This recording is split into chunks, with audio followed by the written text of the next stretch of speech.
हाँ जी, डिस्कस करिए जी। Good morning साਰਿਆਂ ਨੂੰ ਜੀ। Good morning. मॉर्निंग जी। ਅਸੀਂ 5 ਮਿੰਟ ਲਈ ਰਿਵਾਈਜ਼ ਕਰਾਂਗੇ ਜੋ ਅਸੀਂ ਕੱਲ ਪੜ੍ਹਿਆ ਸੀਗਾ। ਮੈਨੂੰ ਉਮੀਦ ਹੈ ਵੀ ਤੁਸੀਂ ਵੀ ਰਿਵਾਈਜ਼ ਕਰਦੇ ਹੋਵੋਗੇ ਹਰ ਰੋਜ਼ ਘਰ ਜਾ ਕੇ ਡੇਲੀ। ਜੇ ਅਸੀਂ ਨਾਲ ਨਾਲ ਰਿਵੀਜ਼ਨ ਕਰਾਂਗੇ ਤਾਂ ਸਾਨੂੰ ਯਾਦ ਰਹਿੰਦਾ, ਨਹੀਂ ਤਾਂ ਫਿਰ ਇੱਦਾਂ ਹੀ ਨਿਕਲ ਜਾਂਦਾ ਉੱਪਰ ਦੀ ਇਹ। ਤੇ ਇਸੇ ਕਰਕੇ ਮੈਂ 5 ਮਿੰਟ 7 ਮਿੰਟ ਤੁਹਾਡੇ ਲਈ ਰਿਵੀਜ਼ਨ ਕਰਾਂਗੇ ਜੋ ਅਸੀਂ ਕੱਲ ਪੜ੍ਹਿਆ ਸੀ। ਅਸੀਂ ਪੜ੍ਹ ਰਹੇ ਹਾਂ ਜੀ ਪੰਜਾਬ ਲੈਂਡ ਰੈਵਨਿਊ ਐਕਟ 1887। ਕੱਲ ਅਸੀਂ ਡਿਸਕਸ ਕੀਤਾ ਸੀ ਜਾਂ main chapter C mode of partition, sorry mode of service of summon, mode of service of summons, section B. It is very important section जो रेवेन्यू कोर्टां सारियां ਦੇ ਨਾਲ ਸੰਬੰਧਿਤ ਹੈਗਾ। ਇਹਦੀ ਜਾਣਕਾਰੀ ਹੋਣਾ ਬਹੁਤ ਹੀ ਜ਼ਰੂਰੀ ਹੈ ਸਾਡੇ ਰੈਵਨਿਊ ਦੇ ਸਟਾਫ ਦੇ ਲਈ, ਸਾਰੇ ਦੇ ਲਈ। ਔਰ ਇਹਦੇ ਤੇ ਕੁਐਸਚਨ ਮੈਂ 100% ਹੀ ਕਹਾਂਗਾ ਵੀ ਇੱਥੇ ਕੁਐਸਚਨ ਆਣਾ ਹੀ ਆਣਾ ਹੈਗਾ ਇਸ ਸੈਕਸ਼ਨ ਦੇ ਵਿੱਚੋਂ। ਤੇ ਸਾਨੂੰ ਮਿਨਿਊਟਲੀ ਇਹਦੀ ਪੂਰੀ ਜਾਣਕਾਰੀ ਹੋਣੀ ਚਾਹੀਦੀ ਹੈ। Section B, mode of service of summons. ਜਦੋਂ ਵੀ ਕੋਈ ਰੈਵਨਿਊ ਆਫਿਸਰ ਦੀ ਕੋਰਟ ਦੇ ਵਿੱਚ ਕੋਈ ਕੇਸ ਚੱਲ ਰਿਹਾ ਹੁੰਦਾ, ਚਾਹੇ revenue officer may be of any class, AC first, AC second, collector, commissioner ਜਾਂ FCR, ਦੈਨ ਸਮਨ ਜਾਰੀ ਕੀਤੇ ਜਾਂਦੇ ਨੇ ਪਾਰਟੀਆਂ ਨੂੰ। ਉਹ ਪਾਰਟੀਆਂ ਨੂੰ ਸਮਨ ਜਿਹੜੀ ਜਾਰੀ ਕੀਤੀਆਂ ਨੇ ਉਹਦਾ ਸਰਵਿਸ ਦਾ ਤਰੀਕਾ ਕੀ ਹੋਣਾ ਚਾਹੀਦਾ ਹੈ, ਕੀ ਤਰੀਕਾ ਹੈਗਾ। ਉਹਦੇ ਸਭ ਤੋਂ ਪਹਿਲਾਂ ਹੈਗਾ ਸੈਕਸ਼ਨ 20(1) ਦੇ ਵਿੱਚ ਅਸੀਂ ਕੀ ਕਰਦੇ ਹਾਂ, ਪਰਸਨਲੀ ਜਿਹੜਾ ਸਮਨ ਸਾਡਾ ਪਿਆਦਾ ਲੈ ਕੇ ਜਾਂਦਾ ਹੈ ਪਿੰਡ ਦੇ ਵਿੱਚ ਜਾਂ ਕਿਸੇ ਵੀ ਵਿਅਕਤੀ ਕੋਲੇ, ਤਾਂ ਸਭ ਤੋਂ ਪਹਿਲਾ ਮੈਥਡ ਇਹ ਹੈ ਵੀ ਪਰਸਨਲੀ ਸਮਨ ਉਸਨੂੰ ਰਿਸੀਵ ਕਰਵਾਉਣਾ ਹੁੰਦਾ ਹੈ। ਜੇਕਰ ਪਰਸਨਲੀ ਸਮਨ ਨਹੀਂ ਮਿਲਦਾ ਤਾਂ ਉਹਦਾ ਕੋਈ ਰਿਕੋਗਨਾਈਜ਼ ਏਜੰਟ ਹੁੰਦਾ ਹੈ, ਉਹਨੂੰ ਸਮਨ ਦਿੱਤਾ ਜਾ ਸਕਦਾ ਹੈ। ਜੇਕਰ ਰਿਕੋਗਨਾਈਜ਼ ਏਜੰਟ ਵੀ ਨਹੀਂ ਹੁੰਦਾ ਤਾਂ ਉਸ ਫੈਮਿਲੀ ਦੇ ਅਡਲਟ ਮੈਂਬਰ ਨੂੰ, adult member may be male ਔਰ ਫੀਮੇਲ। ਇੱਥੇ ਤੁਸੀਂ ਧਿਆਨ ਕਰੋ, ਤੁਸੀਂ ਜੇ ਤੁਹਾਡੀ ਬੁੱਕਸ ਦੇ ਵਿੱਚ ਲਿਖਿਆ ਹੋਏਗਾ ਮੇਲ, ਉਹ ਮੇਲ ਤੇ ਲਾਈਨ ਮਾਰ ਦਿਓ।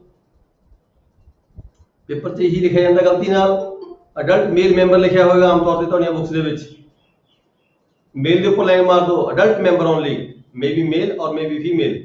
ਜਾਂ ਤਾਂ ਇਹਦੇ ਨਾਲ ਐਡੀਸ਼ਨ ਕਰ ਲਓ, ਫੀਮੇਲ ਕਰ ਲਓ, ਨਹੀਂ ਤਾਂ ਫਿਰ ਮੇਲ ਨੂੰ ਵੀ ਕੱਟ ਦਿਓ। Adult member of the family ਨੂੰ ਅਸੀਂ ਸਮਨ ਸਰਵ ਕਰਵਾ ਸਕਦੇ ਹਾਂ। ਇੱਥੇ ਸਾਡਾ ਜਿਹੜਾ ਕੁਐਸਚਨ ਹੈ ਸਾਰਾ ਗਲਤ ਹੋ ਜਾਂਦਾ ਹੈ ਆਨਸਰ।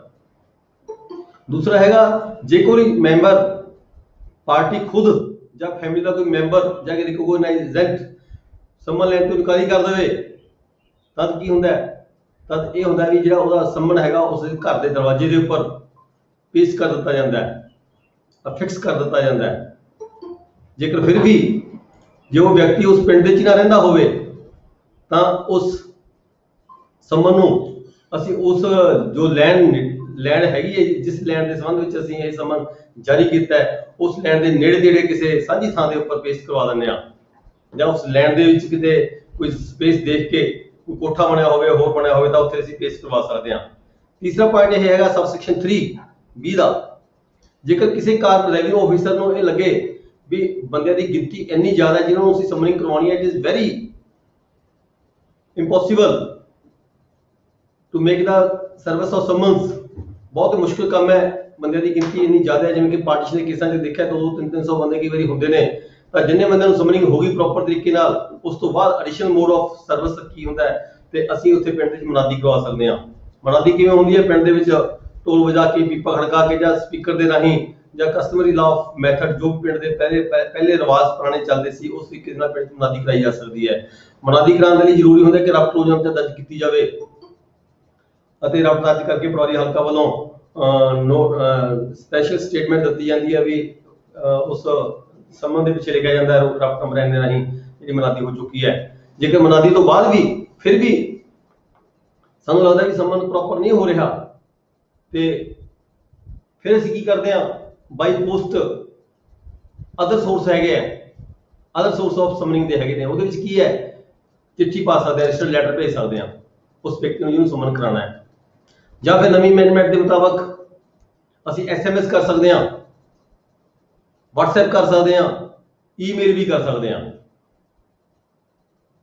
ਤੇ ਜੇਕਰ ਸਾਡੀ ਜਿਹੜੀ ਭੇਜੀ ਹੋਈ ਲੈਟਰ ਹੈ, ਰਜਿਸਟਰਡ ਲੈਟਰ ਹੈ, ਇਹ ਵੀ ਨਵੀਆਂ ਅਮੈਂਡਮੈਂਟਸ ਕਹਿੰਦੀਆਂ ਨੇ ਵੀ ਜੇਕਰ ਭੇਜੀ ਹੋਈ ਲੈਟਰ 30 ਦਿਨ ਦੇ ਅੰਦਰ ਵਾਪਸ ਨਹੀਂ ਆਉਂਦੀ, then it has to be presumed delivery of someone, 30 दिन ਦੇ ਵਾਪਸ ਜਦੋਂ ਅਸੀਂ ਉਸ ਨੂੰ ਪੋਸਟ ਕੀਤਾ ਹੈ ਰਜਿਸਟਰਡ ਲੈਟਰ ਨੂੰ 30 ਡੇਜ਼ ਸਾਨੂੰ ਵੀ ਹੈਵ ਟੂ ਵੇਟ 30 ਡੇਜ਼ 30 ਦਿਨ ਦੀ ਵੇਟ ਕਰਨ ਤੋਂ ਬਾਅਦ ਅਸੀਂ ਉਹ ਪ੍ਰਜ਼ੂਮ ਕਰਾਂਗੇ ਵੀ ਉਹਦੀ ਜਿਹੜੀ ਸਮਨਿੰਗ ਹੈ ਹੋ ਚੁੱਕੀ ਹੈ। ਜੇ ਅਗਲਾ ਸਮਨਿੰਗ ਦੇ ਬਾਅਦ ਫਿਰ ਵੀ ਨਹੀਂ ਆਉਂਦਾ ਅਸੀਂ ਫਿਰ ਅਗਲਾ ਜਿਹੜਾ ਹੈਗਾ ਪ੍ਰੋਸੈਸ ਹੈ ਸਮਨਿੰਗ ਦਾ ਉਹ ਅਡਾਪਟ ਕਰਾਂਗੇ।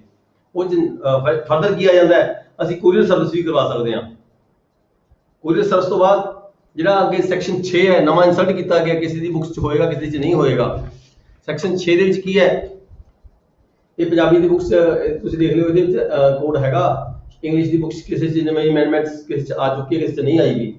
ਜਿਹਦੇ 'ਚ ਨਹੀਂ ਆਈ ਵੀ ਉਹ ਇੱਥੋਂ ਪੰਜਾਬੀ ਦੀ ਬੁੱਕਸ 'ਚੋਂ ਵੀ ਦੇਖ ਸਕਦਾ ਹੈ। ਜੇਕਰ ਕਿਸੇ ਢੰਗ ਦੇ ਰਾਹੀਂ ਧਾਰਾ 20 ਦੀ 1 ਤੋਂ ਲੈ ਕੇ 20 ਦੀ 5 ਤੱਕ ਇਤਲਾਹ ਕਰਵਾਈ ਜਾਣੀ ਸੰਭਵ ਨਾ ਹੋਵੇ ਤਾਂ ਇਤਲਾਹ ਦੇ ਲਈ ਹੇਠ ਲਿਖੇ ਢੰਗ ਵੀ ਵਰਤੇ ਜਾ ਸਕਦੇ ਹਨ। ਰਾਜ ਅੰਦਰ ਜਾਂ ਰਾਜ ਤੋਂ ਬਾਹਰ ਡਾਕ ਰਾਹੀਂ ਭੇਜ ਸਕਦੇ ਹਾਂ, ਕੋਰੀਅਰ ਸਰਵਿਸ ਰਾਹੀਂ ਭੇਜ ਸਕਦੇ ਹਾਂ, ਫੈਕਸ ਰਾਹੀਂ ਭੇਜ ਸਕਦੇ ਹਾਂ, ਈਮੇਲ ਰਾਹੀਂ ਭੇਜ ਸਕਦੇ ਹਾਂ। ਜੇਕਰ ਕੋਈ ਵਿਅਕਤੀ ਜੇਲ੍ਹ ਦੇ ਵਿੱਚ ਹੋਵੇ ਤਾਂ ਜਿਹੜੇ ਸੰਬੰਧ ਨੇ ਜੇਲ੍ਹ ਸੁਪਰਡੈਂਟ ਨੂੰ ਅਸੀਂ ਭੇਜ ਸਕਦੇ ਹਾਂ, ਕੋਰੀਅਰ ਰਾਹੀਂ ਭੇਜ ਸਕਦੇ ਹਾਂ, ਫੈਕਸ ਵੀ ਕਰ ਸਕਦੇ ਹਾਂ। ਜੇਲ੍ਹ ਸੁਪਰਡੈਂਟ ਨੂੰ ਫੈਕਸ ਵੀ ਕੀਤੀ ਜਾ ਸਕਦੀ ਹੈ, ਕੋਰੀਅਰ ਸਰਵਿਸ ਵੀ ਕੀਤੀ ਜਾ ਸਕਦੀ ਹੈ ਤੇ ਮੇਲ ਵੀ ਕੀਤੀ ਜਾ ਸਕਦੀ ਹੈ। ਜਿਹੜਾ ਜੇਲ੍ਹ ਦਾ ਇੰਚਾਰਜ ਹੋਏਗਾ ਤਾਂ ਅੱਗੇ ਫਰਦਰ ਉਹਦੀ ਜ਼ਿੰਮੇਵਾਰੀ ਹੋਏਗੀ ਵੀ ਉਹ ਅੱਗੇ ਸਮਨਿੰਗ ਕਰਵਾਵੇ। ਫਰਦਰ ਇਹਦੇ ਵਿੱਚ ਹੈਗਾ ਜੇਕਰ ਕੋਈ ਵਿਅਕਤੀ ਭਾਰਤ ਤੋਂ ਬਾਹਰ ਰਹਿੰਦਾ ਹੋਵੇ ਤਾਂ ਜਿਹੜਾ ਸੰਮਨ ਹੈ ਉਸ ਨੂੰ ਅਸੀਂ ਉਸਦੇ ਪਤੇ ਤੇ ਡਾਕ ਰਾਹੀਂ, ਕੋਰੀਅਰ ਰਾਹੀਂ, ਫੈਕਸ ਰਾਹੀਂ, ਈਮੇਲ ਰਾਹੀਂ ਭੇਜ ਸਕਦੇ ਹਾਂ। ਜੇਕਰ ਕੇਂਦਰ ਸਰਕਾਰ ਵੱਲੋਂ ਨੋਟੀਫਿਕੇਸ਼ਨ ਜਾਰੀ ਕੀਤੀ ਗਈ ਹੋਵੇ ਜੋ ਇਦਾਂ ਹੈ ਕਈ ਸਟੇਟਾਂ ਦੇ ਨਾਲ ਸਾਡੇ ਸਮਝੌਤੇ ਹੁੰਦੇ ਆ ਜਿੱਥੇ ਸਾਡੇ ਐਮਬੈਸਡਰਸ ਬੈਠੇ ਹੁੰਦੇ ਆ ਕੰਟਰੀ ਦੇ ਹਰ ਕੰਟਰੀ ਦਾ ਇੱਕ ਦੂਜੇ ਕੰਟਰੀ ਦੇ ਐਮਬੈਸਡਰਸ ਬੈਠਾ ਹੁੰਦਾ ਹੈ ਜਿਹਨੂੰ ਅਸੀਂ ਇਨਵਾਈਟੀ ਕਹਿ ਦਿੰਦੇ ਆ, ਐਮਬੈਸਡਰ ਕਹਿੰਦੇ ਆ, ਰਾਜਦੂਤ ਵੀ ਕਹਿ ਦਿੰਦੇ ਆ। ਜਿੱਥੇ ਇਦਾਂ ਉਸ ਕੰਟਰੀ ਸਾਡੇ ਸਮਝੌਤਾ ਐਮਬੈਸਡਰਸ ਬੈਠੇ ਹੋਣ ਤਾਂ ਜਿਹੜਾ ਸੰਮਨ ਭੇਜਣਾ ਹੁੰਦਾ ਹੈ ਉਹ ਮਿਨਿਸਟਰੀ ਆਫ ਫੋਰਨ ਅਫੇਅਰਸ ਰਾਹੀਂ ਭੇਜਿਆ ਜਾਂਦਾ ਹੈ। ਮਿਨਿਸਟਰੀ ਆਫ ਫੋਰਨ ਅਫੇਅਰ ਜਿਹੜੀ ਹੁੰਦੀ ਹੈ ਕੰਸਰਨ ਕੰਟਰੀ ਦੇ ਵਿੱਚ ਉਸ ਐਮਬੈਸਡਰ ਨੂੰ ਭੇਜਦੀ ਹੈ ਸੰਮਨ ਤੇ ਜਿਹੜਾ ਐਮਬੈਸਡਰ ਹੁੰਦਾ ਫਰਦਰ ਉਹਦਾ ਜਿਹੜਾ ਪ੍ਰੋਸੈਸ ਹੁੰਦਾ ਉਹਦਾ ਅਮਲਾ ਹੁੰਦਾ ਉੱਥੇ ਉਹ ਜਾ ਕੇ ਪ੍ਰੋਪਰ ਪਰਸਨ ਨੂੰ ਸਮਨਿੰਗ ਕਰਵਾਉਂਦਾ ਹੈਗਾ। ਉੱਥੋਂ ਸਾਨੂੰ ਲਿਖ ਕੇ ਰਿਪੋਰਟ ਆ ਜਾਂਦੀ ਹੈ ਵੀ ਹਾਂ ਸਮਨਿੰਗ ਹੋ ਚੁੱਕੀ ਹੈ ਤੇ ਅਸੀਂ ਵੀ ਹੈਵ ਟੂ ਪ੍ਰਜ਼ੂਮ ਕਿ ਜਿਹੜੀ ਪ੍ਰੋਪਰ ਸਰਵਿਸ ਉਹ ਸਮਨ ਹੋ ਚੁੱਕੀ ਹੈ। ਨੈਕਸਟ ਇਸ ਤੋਂ ਬਾਅਦ ਆ ਜਾਂਦਾ ਹੈ ਨਵੀਂ ਅਮੈਂਡਮੈਂਟ ਦੇ ਵਿੱਚ ਸਬਸੈਕਸ਼ਨ 7 ਨਵੀਂ ਅਮੈਂਡਮੈਂਟ ਹੋਵੇਗੀ ਤੁਹਾਡੀ ਬੁੱਕਸ ਸ਼ਾਇਦ ਨਹੀਂ ਹੋਏਗਾ ਤੁਸੀਂ ਨੋਟ ਕਰ ਲਓ ਸਾਈਡ ਤੇ। ਸਬਸੈਕਸ਼ਨ 7 ਚ ਕੀ ਹੈ ਪੰਜਾਬੀ ਡੇਲੀ ਨਿਊਜ਼ਪੇਪਰ ਜਿਹੜਾ ਉਸ ਏਰੀਆ ਚੱਲਦਾ ਹੋਵੇ ਸਪੈਸ਼ਲੀ ਤੌਰ ਤੇ ਉਹਦੇ ਵਿੱਚ ਅਸੀਂ ਪਬਲਿਕੇਸ਼ਨ ਕਰ ਸਕਦੇ ਹਾਂ। ਫਿਰ ਕੀ ਹੈ ਸਬਸੈਕਸ਼ਨ 8 ਵੈਬਸਾਈਟ ਦੇ ਰਾਹੀਂ ਮੈਸੇਜ ਕੀਤਾ ਜਾ ਸਕਦਾ ਹੈ। ਇਹ ਵੀ ਸਾਡੇ ਐਕਟ ਵਿੱਚ ਪਹਿਲਾਂ ਪ੍ਰੋਵਾਈਡ ਨਹੀਂ ਸੀਗਾ। ਵੈਬਸਾਈਟ ਵੀ ਕੀਤੀ ਜਾ ਸਕਦੀ ਹੈ ਜਿਹੜੀ ਕਿ ਸਰਕਾਰ ਨੇ ਨੋਟੀਫਾਈ ਕੀਤੀ ਹੋਵੇ ਵੀ ਜੇ ਤੁਸੀਂ ਕੋਈ ਨੋਟਿਸ ਕਿਸੇ ਨੂੰ ਭੇਜਣਾ ਬੰਦੇ ਨੂੰ ਅਵੇਲੇਬਿਲਟੀ ਜਿਹੜੀ ਹੈਗੀ ਹੈ ਉਹਦੀ ਪ੍ਰੋਬਲਮ ਆ ਰਹੀ ਹੈ ਤਾਂ ਅਸੀਂ ਗਵਰਨਮੈਂਟ ਵੱਲੋਂ ਪ੍ਰਸਕ੍ਰਾਈਬ ਵੈਬਸਾਈਟ ਦਿੱਤੀ ਜਾਂਦੀ ਹੈ ਕੋਈ ਉਸ ਵੈਬਸਾਈਟ ਤੇ ਵੀ ਅਸੀਂ ਜਿਹੜਾ ਹੈਗਾ ਮੈਸੇਜ ਹੈ ਅਪਲੋਡ ਕਰ ਸਕਦੇ ਹਾਂ। ਸਬਸੈਕਸ਼ਨ 9 ਦੇ ਵਿੱਚ ਕੀ ਹੈ ਵੀ ਜੇ ਕੋਈ ਰੈਵਨਿਊ ਕੋਰਟ ਨੇ ਕੋਈ ਆਰਡਰ ਭੇਜਣਾ ਹੋਵੇ ਕੋਈ ਪ੍ਰੋਕਲੇਮੇਸ਼ਨ ਭੇਜਣੀ ਹੋਵੇ ਜਾਂ ਕੋਈ ਸੰਮਨ ਤੋਂ ਇਲਾਵਾ ਕੋਈ ਨੋਟਿਸ ਹੋਰ ਕੋਈ ਪ੍ਰੋਕਲੇਮੇਸ਼ਨ ਜਾਂ ਕੋਈ ਆਰਡਰ ਭੇਜਣਾ ਹੋਵੇ ਤਾਂ ਅਸੀਂ ਉਸ ਨੂੰ ਸੈਕਸ਼ਨ 20 ਦੇ ਤਹਿਤ ਹੀ ਉਹਦੀ ਜਿਹੜੀ ਕਾਰਵਾਈ ਉਹ ਭੇਜੀ ਜਾਂਦੀ ਹੈ। ਅੱਗੇ ਕੀ ਹੈ ਸਬਸੈਕਸ਼ਨ 10 ਹੈਗਾ। ਸਬਸੈਕਸ਼ਨ 10 ਦੇ ਵਿੱਚ ਕੀ ਹੈ ਵੀ ਅਸੀਂ ਜਿਹੜੇ ਇਹ ਪ੍ਰੋਸੈਸ ਤੁਹਾਨੂੰ ਦੱਸੇ ਗਏ ਨੇ ਉੱਪਰ 2 ਤੋਂ ਲੈ ਕੇ 9 ਤੱਕ ਪ੍ਰੋਸੈਸ ਦੱਸੇ ਗਏ ਨੇ ਇਹ ਨਹੀਂ ਹੈਗਾ। ਪਹਿਲਾਂ ਇਹ ਸੀਗਾ ਵੀ ਅਸੀਂ ਪਹਿਲਾਂ ਇੱਕ ਪ੍ਰੋਸੈਸ ਅਡਾਪਟ ਕਰਾਂਗੇ ਫਿਰ ਦੂਜਾ ਪ੍ਰੋਸੈਸ ਅਡਾਪਟ ਕਰਾਂਗੇ ਤੀਜਾ ਪ੍ਰੋਸੈਸ ਅਡਾਪਟ ਕਰਾਂਗੇ ਸਮਨਿੰਗ ਕਰਦੇ ਗਏ ਫਾਈਲਾਂ ਤੁਸੀਂ ਦੇਖੋਗੇ ਤੁਸੀਂ ਰੈਵਨਿਊ ਆਫੀਸਰ ਬਣਨਾ ਹੈ ਤੁਸੀਂ ਦੇਖੋਗੇ ਧਿਆਨ ਦੇਣਾ ਜਾ ਕੇ ਕਈ ਵਾਰੀ ਕੀ ਹੁੰਦਾ ਸਰਵਿਸ ਆਫ ਸਮਨ ਦੇ ਵਿੱਚ ਹੀ ਸਾਲ ਜਾਂ 2 ਸਾਲ ਗੁਜ਼ਰੇ ਹੁੰਦੇ ਨੇ ਜਿਹੜੀ ਪ੍ਰੋਸੈਸ ਜਿਹੜੀ ਕਾਰਵਾਈ ਹੁੰਦੀ ਹੈ ਪਾਰਟੀਸ਼ਨ ਵਗੈਰਾ ਦੀ ਉਹ ਤਾਂ ਜੇ ਸਟਾਰਟ ਹੀ ਨਹੀਂ ਹੋਈ ਹੁੰਦੀ ਕਿਉਂਕਿ ਸਮਨਿੰਗ ਦੇ ਵਿੱਚ ਹੀ 2 ਸਾਲ ਲੱਗ ਜਾਂਦੇ ਆ। ਹੁਣ ਸਰਕਾਰ ਨੇ ਅਮੈਂਡਮੈਂਟ ਕਰਕੇ ਇਹ ਕਿਹਾ ਹੈਗਾ ਵੀ ਤੁਸੀਂ ਇਹ ਜ਼ਰੂਰੀ ਨਹੀਂ ਹੈ ਵੀ ਇੱਕ ਪ੍ਰੋਸੈਸ ਪਹਿਲਾਂ ਅਡਾਪਟ ਕੀਤਾ ਫਿਰ ਉਹ ਖਤਮ ਹੋਇਆ ਤੇ ਦੂਜਾ ਪ੍ਰੋਸੈਸ ਅਡਾਪਟ ਤੁਸੀਂ ਸ਼ੁਰੂ ਕਰੋਗੇ ਫਿਰ ਤੀਜਾ ਕਰੋਗੇ ਨਹੀਂ you can adapt all the process simultaneously ਤੁਸੀਂ ਸਾਰੇ ਪ੍ਰੋਸੈਸ ਇੱਕੋ ਵਾਰ ਅਡਾਪਟ ਕਰ ਸਕਦੇ ਹੋ।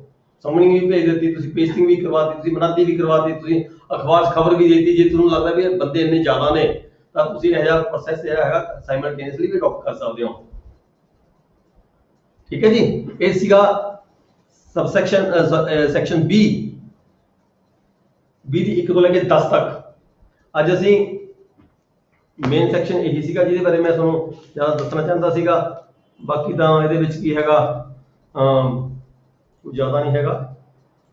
ਹੌਲੀਡੇਜ਼ ਦੀ ਗੱਲ ਕੀਤੀ ਸੀ ਹੌਲੀਡੇਜ਼ ਪਲੇਸ ਆਫ ਸਿਟਿੰਗ ਦੀ ਗੱਲ ਸੀ ਸੈਕਸ਼ਨ 23 ਦੇ ਵਿੱਚ ਵੀ ਰੈਵਨਿਊ ਆਫੀਸਰ ਕਿੱਥੇ ਉਹਦੀ ਪਲੇਸ ਆਫ ਸਿਟਿੰਗ ਹੋਵੇਗੀ ਜਿਹੜਾ ਉਹਦਾ ਅਧਿਕਾਰ ਖੇਤਰ ਹੋਵੇਗਾ ਰੈਵਨਿਊ ਆਫੀਸਰ ਦੀ ਉਹਦੇ ਆਪਦੀ ਜੂਰਿਸਡਿਕਸ਼ਨ ਵਿੱਚ ਸਿਟਿੰਗ ਹੋਗੀ। ਪਰ ਜੇ ਕੋਈ ਅਸਿਸਟੈਂਟ ਕਲੈਕਟਰ ਹੈਗਾ ਤਾਂ ਉਹ ਡਿਸਟ੍ਰਿਕਟ ਦੇ ਕਿਤੇ ਵੀ ਜਾ ਕੇ ਆਪਦੀ ਕੋਈ ਪ੍ਰੋਸੀਡਿੰਗ ਜੇ ਕੋਈ ਕਰਨੀ ਚਾਹੁੰਦਾ ਤਾਂ ਕੀਤੀ ਜਾ ਸਕਦੀ ਹੈ ਐਜ਼ ਪਰ ਨੀਡ, ਜਿਵੇਂ ਉਹਦੀ ਕੋਈ ਨੈਸੈਸਿਟੀ ਹੁੰਦੀ ਹੈ। ਸੈਕਸ਼ਨ 24 ਸੀਗਾ, 24 ਦੇ ਵਿੱਚ ਸੀਗਾ ਹੌਲੀਡੇਜ਼ ਬਾਰੇ ਗੱਲ ਕੀਤੀ ਗਈ ਹੈ ਵੀ ਹੌਲੀਡੇਜ਼ ਕਿਹੜੀਆਂ ਹੁੰਦੀਆਂ ਨੇ। ਫਾਈਨੈਂਸ਼ੀਅਲ ਕਮਿਸ਼ਨਰ ਵੱਲੋਂ ਰੈਵਨਿਊ ਡਿਪਾਰਟਮੈਂਟ ਦੇ ਲਈ ਇੱਕ ਨਵਾਂ ਸਾਲ ਸ਼ੁਰੂ ਹੋਣ ਤੋਂ ਪਹਿਲਾਂ ਕਿ ਜਿਹੜਾ ਕੈਲੰਡਰ ਹੈਗਾ, ਕੈਲੰਡਰ ਦੇ ਰੂਪ ਦੇ ਵਿੱਚ ਮਤਲਬ ਕਿ ਆਪਦਾ ਇੱਕ ਛੁੱਟੀਆਂ ਦੀ ਜਿਹੜੀ ਲਿਸਟ ਹੈਗੀ ਆ ਉਹ ਗਜ਼ਟ ਨੋਟੀਫਿਕੇਸ਼ਨ ਦੇ ਰਾਹੀਂ ਜਾਰੀ ਕੀਤੀ ਜਾਂਦੀ ਹੈ ਤੇ ਉਹਦੇ ਮੁਤਾਬਕ ਜਿਹੜੇ ਰੈਵਨਿਊ ਆਫੀਸਰ ਨੇ ਉਹਨਾਂ ਦੇ ਦਫ਼ਤਰਾਂ ਦੀਆਂ ਛੁੱਟੀਆਂ ਗਿਣੀਆਂ ਜਾਂਦੀਆਂ ਨੇ। ਪਰ ਫਿਰ ਵੀ ਜੇਕਰ ਸਬ ਸੈਕਸ਼ਨ 24 ਦੀ 2 ਹੈਗੀ ਹੈ, ਫਿਰ ਵੀ ਜੇਕਰ ਕਿਸੇ ਰੈਵਨਿਊ ਆਫੀਸਰ ਵੱਲੋਂ ਕੋਈ ਵੀ ਕੰਮ ਛੁੱਟੀ ਵਾਲੇ ਦਿਨ ਕੀਤਾ ਜਾਂਦਾ ਹੈ ਐਜ਼ ਏ ਵਰਕਲੋਡ ਹੋਣ ਦੇ ਕਾਰਨ ਛੁੱਟੀ ਵਾਲੇ ਦਿਨ ਕੀਤਾ ਜਾਂਦਾ ਹੈ ਤਾਂ ਉਸ ਨੂੰ ਜਿਹੜੀ ਸੈਕਸ਼ਨ 24 ਦੀ ਸਬ ਸੈਕਸ਼ਨ 2 ਕਹਿੰਦੀ ਹੈ ਤਾਂ ਉਹ ਜਿਹੜਾ ਕੰਮ ਕੀਤਾ ਗਿਆ ਕੰਮ ਹੈ ਉਸ ਨੂੰ ਅਸੀਂ ਇਨਵੈਲਿਡ ਨਹੀਂ ਕਹਿ ਸਕਦੇ ਇਸ ਬੇਸ ਤੇ ਵੀ ਛੁੱਟੀ ਸੀ, ਤੁਸੀਂ ਛੁੱਟੀ ਵਾਲੇ ਦਿਨ ਕੰਮ ਕਿਵੇਂ ਕਰ ਦਿੱਤਾ। that work will be valid, ਪਰ ਜਸਟੀਫਾਈ ਤੁਸੀਂ ਕਰੋਗੇ ਮੈਂ ਛੁੱਟੀ ਵਾਲੇ ਦਿਨ ਕੰਮ ਕੀਤਾ ਕਿਉਂ ਹੈ।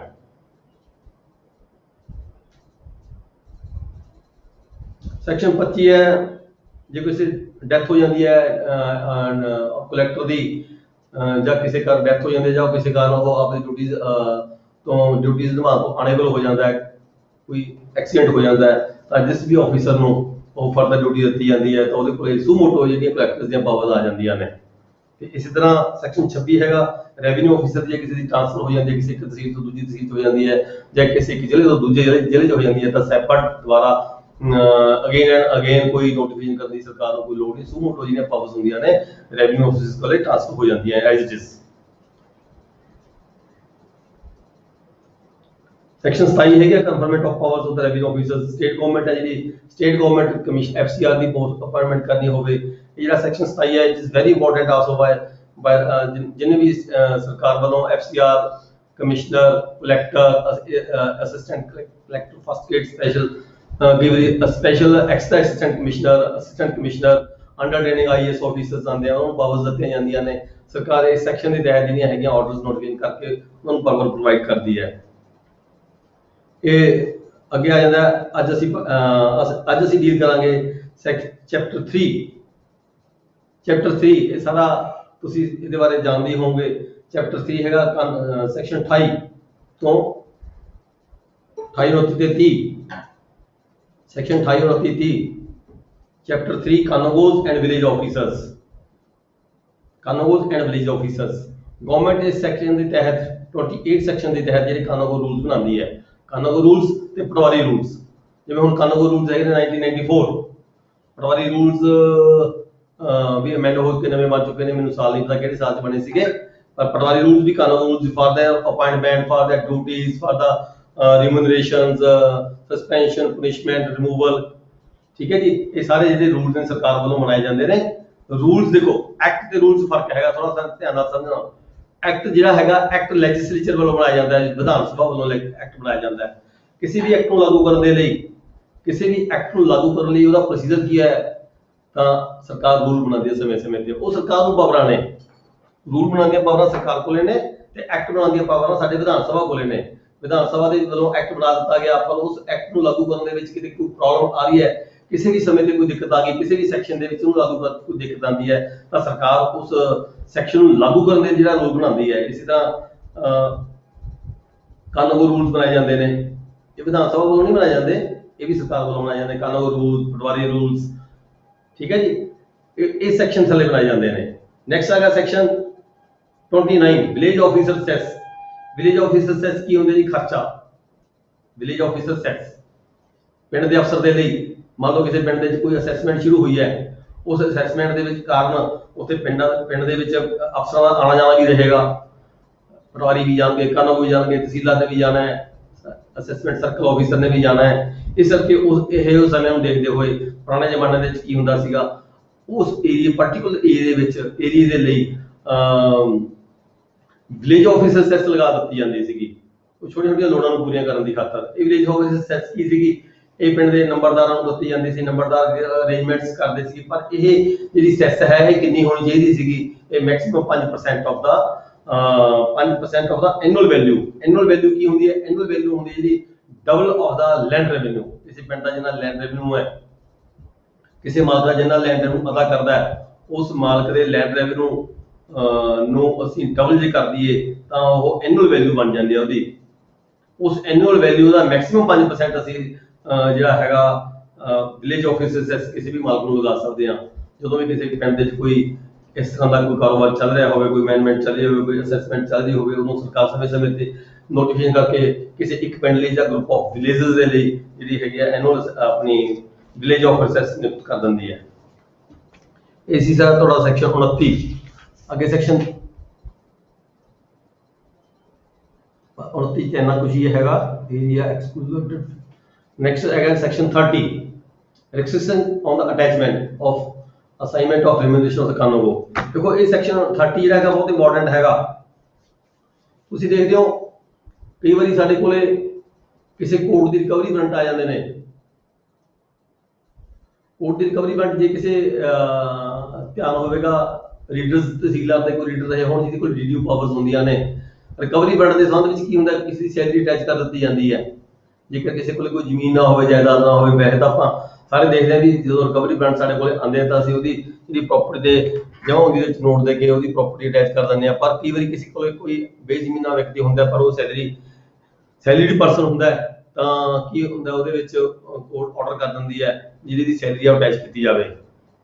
ਇਹਦੇ ਵਿੱਚ ਸਪੈਸ਼ਲ ਪ੍ਰੋਵੀਜ਼ਨ ਹੈਗੀ ਹੈ ਸੈਕਸ਼ਨ 30 ਦੇ ਵਿੱਚ restrictions on the attachment or assignment of the remuneration the kanungo and village officers.